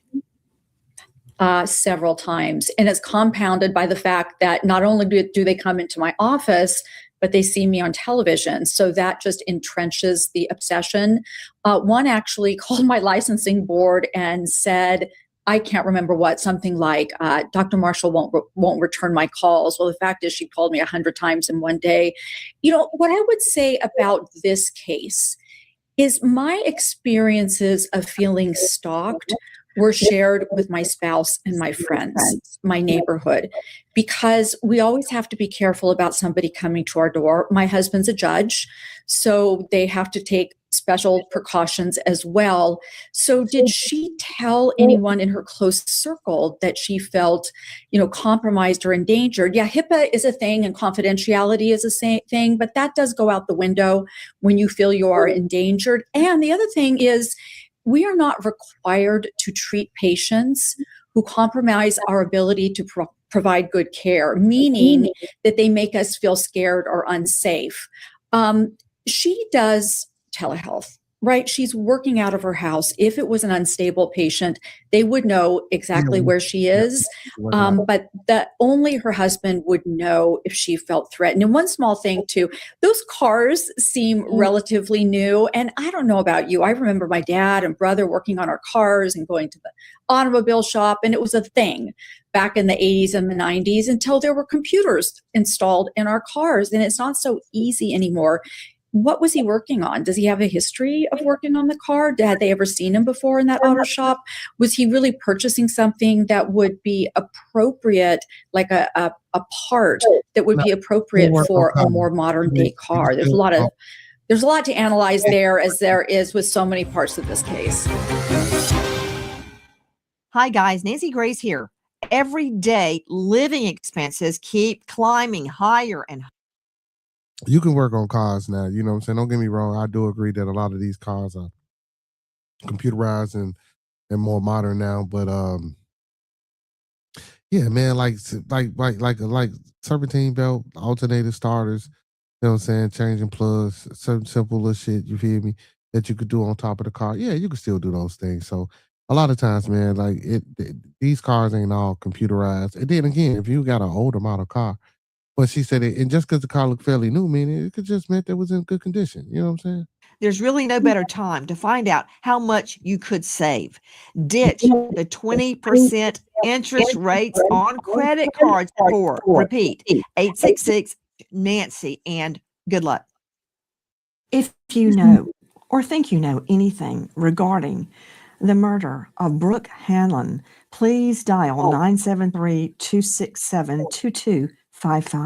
We remember an American hero, Officer Eric Lee, Chicago PD, 37, shot and killed in the line of duty, leaving behind his grieving wife, Sean, and a little daughter, Erica. American hero, Officer Eric Lee. And tonight, we honor K9 Ozzie, Connecticut Department of Corrections. Ozzie has a life saving bullet stab vest up to $1,200 each. That's not standard issue. Vested interest in canines. Donates over 6,600, that's 7,000 canine vests nationwide.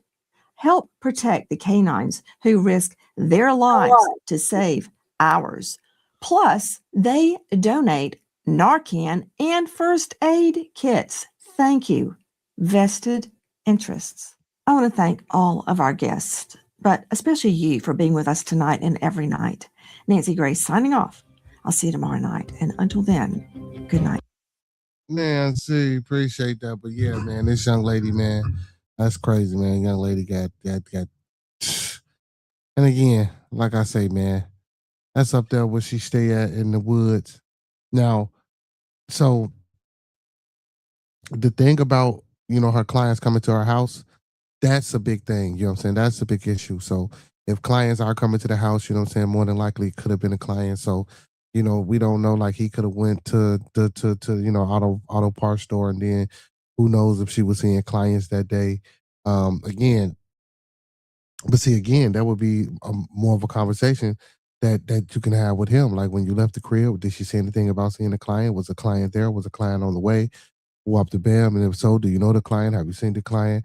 You know what I'm saying? If she got paperwork inside of the home, you know what I'm saying? And I'm pretty sure that they could subpoena and get all that information and go over the, you know what I'm saying, and see, well, who was the last client that she seen, you know what I'm saying, in the crib. But yeah, that's crazy. But and to be out there in the woods, so that's what I'm saying. Like, don't get me wrong, this does sound like a crime of and again, it could have been a crime of passion related to one of her clients, because one of the clients could have fancied her. You feel me? They could have took some interest in her. You know what I'm saying?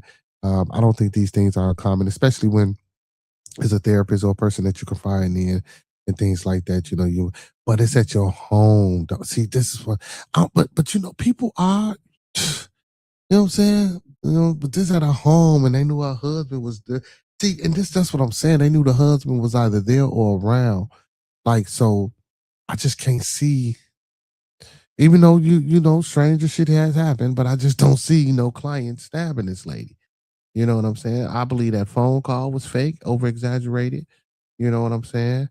Most definitely. And if I see my wife bleed, yeah, I'm gonna call 911. Well, who don't know to fucking cover up a wound and put pressure on the wound, or whatever the case may be? You feel what I'm saying? You don't move the body because you don't want to do all that, but you try to find something to, you know what I'm saying, try to stop the bleeding in that area. You put, the shit that they say, oh man, put this over the wound, put pressure on it, shit like that.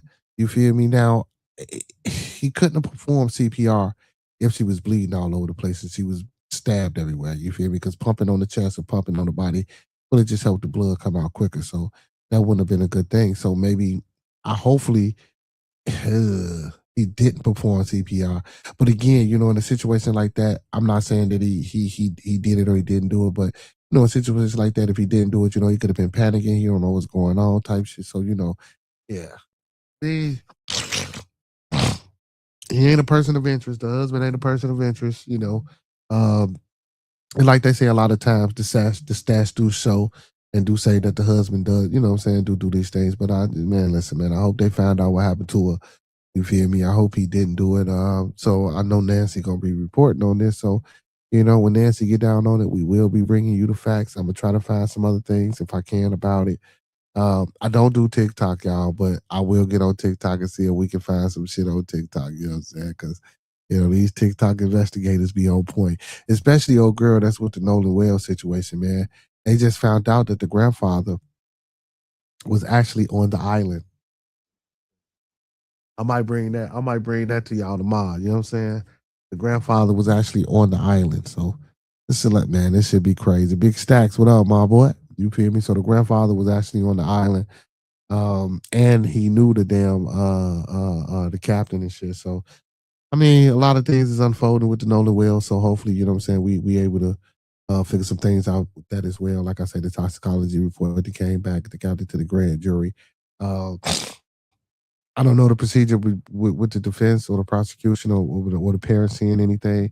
I don't know if they had the motion or, I don't know what they got to do to see it or whatever the case may be. But I'm pretty sure, you know what I'm saying, once the jury is done with it, they'll hand it over to them. And I think even if it don't be no criminal charges, it's gonna be some civil shit. But it's got to be some criminal. Somebody got to be tried for this, man. Somebody got to be. But yeah, man, these are experiences, man. Nolan Wills appeal got, you know what I'm saying, Trump gated. Nolan Wills, you know what I'm saying? We still don't know what's going on with that. Now we got this young lady who was unalive, who was found by the husband, and I'm not gonna even lie, man. It seemed like everybody, well, I ain't gonna say everybody. It seemed like that lawyer dude, boy. You sure he ain't the attorney for dude? Because he was, man. It sounded like he was bucking for a spot. You know what I'm saying? Shit, to be his lawyer, the way he was petitioning. But yeah, y'all, man, we done reached our time, man. Appreciate everybody for tuning in, man. Don't forget to hit that like button, share your boy out. If y'all ain't grab one of the memberships to the channel, make sure y'all grab a membership. Man, and just tune in tomorrow for Wild Ass Wednesday, man. Hopefully, man, you know, we have a good one. Appreciate everybody for tuning in. Y'all know what it is, man. Let's keep everybody in our thoughts, our prayers, our views, and meditations. Once again, let's keep everyone in our thoughts, our prayers, our views, and meditations. And lastly, family, let's keep everyone in our thoughts, our prayers, our views, and meditations. And don't forget to master these 5 key components of life. That's love, peace, respect, motivation, and inspiration. Love, peace, respect, motivation, and inspiration. One last time before we get all the way on out the door, y'all. That's love, peace, respect, motivation, and inspiration. And don't forget to eat for that thing and sprinkle a little support on top, because a little support go a long, long, long, long, long way, y'all. Man, big ups to all my Kick, Twitch, Facebook, and YouTube supporters. Again, man, make sure y'all sharing me out. Make sure y'all hitting that like button on both streams. Man, let's continue to do this. And don't forget, man, make sure y'all tuning in this Friday. Man, the debut's on Old London. You feel me, man? We will have him in the building this Friday. So make sure y'all tune in, tap in, share it out. Make sure y'all let people know. This link is in the chat, man. If y'all coming in now, just scroll up, find a link, hit it, go listen to his music. If you like it, support him. If you don't, fucking support him anyway. And y'all know what I say, man. Go support those who support me, because I support them until further notice. You feel me? Hey, man, it is what it is. Those that fuck with us, fuck with us. Those that don't, fuck with us anyway, man. Y'all know the motto. Hey, don't forget, man, all superheroes don't wear capes, but they still need their theme music. With that being said, man, to all my superheroes, all my Beardonians, and all my beautiful people, you feel me? We out the door, y'all. Until tomorrow. Peace. Guys, guys, guys, guys, guys, guys, guys, guys. My name is Cito. Guys, guys, you already know that, dog. Guys, guys. This the hottest show you gon' find around. If young niggas ain't known, you need to ask around. This is bearded conversation. It's all love and no hate. Around here we good, but we aim to be great. Dip back in the debate. Enjoy your Scooby snacks. Around here we just talk about this and all that. We talking real life, every day and every night. And if you need to clear the air, you can bring your wife. We got church on Sunday, that's on the west side. We got virtual reality, in case you're scared of outside. See, we got what you need, and that's a guarantee. The best thing about it is absolutely free. Bearded conversations, all love ain't no haters. Enjoy Scooby snacks, while we get back to the business. Don't matter if you black or white, who you think is wrong or who is right. These are just opinions, some inside, from a different walk of life. Yeah, see, my name is Cito.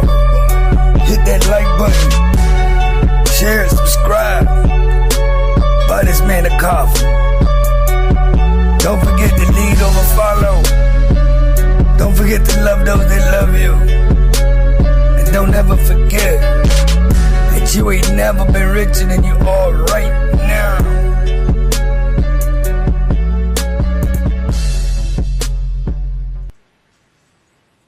Like the video, man. Thumb up the video, man. Like the video, man. Thumb up the video, man. Like he said, you feel me, man? Y'all know what it is, man. Before we get all the way on up out of the show.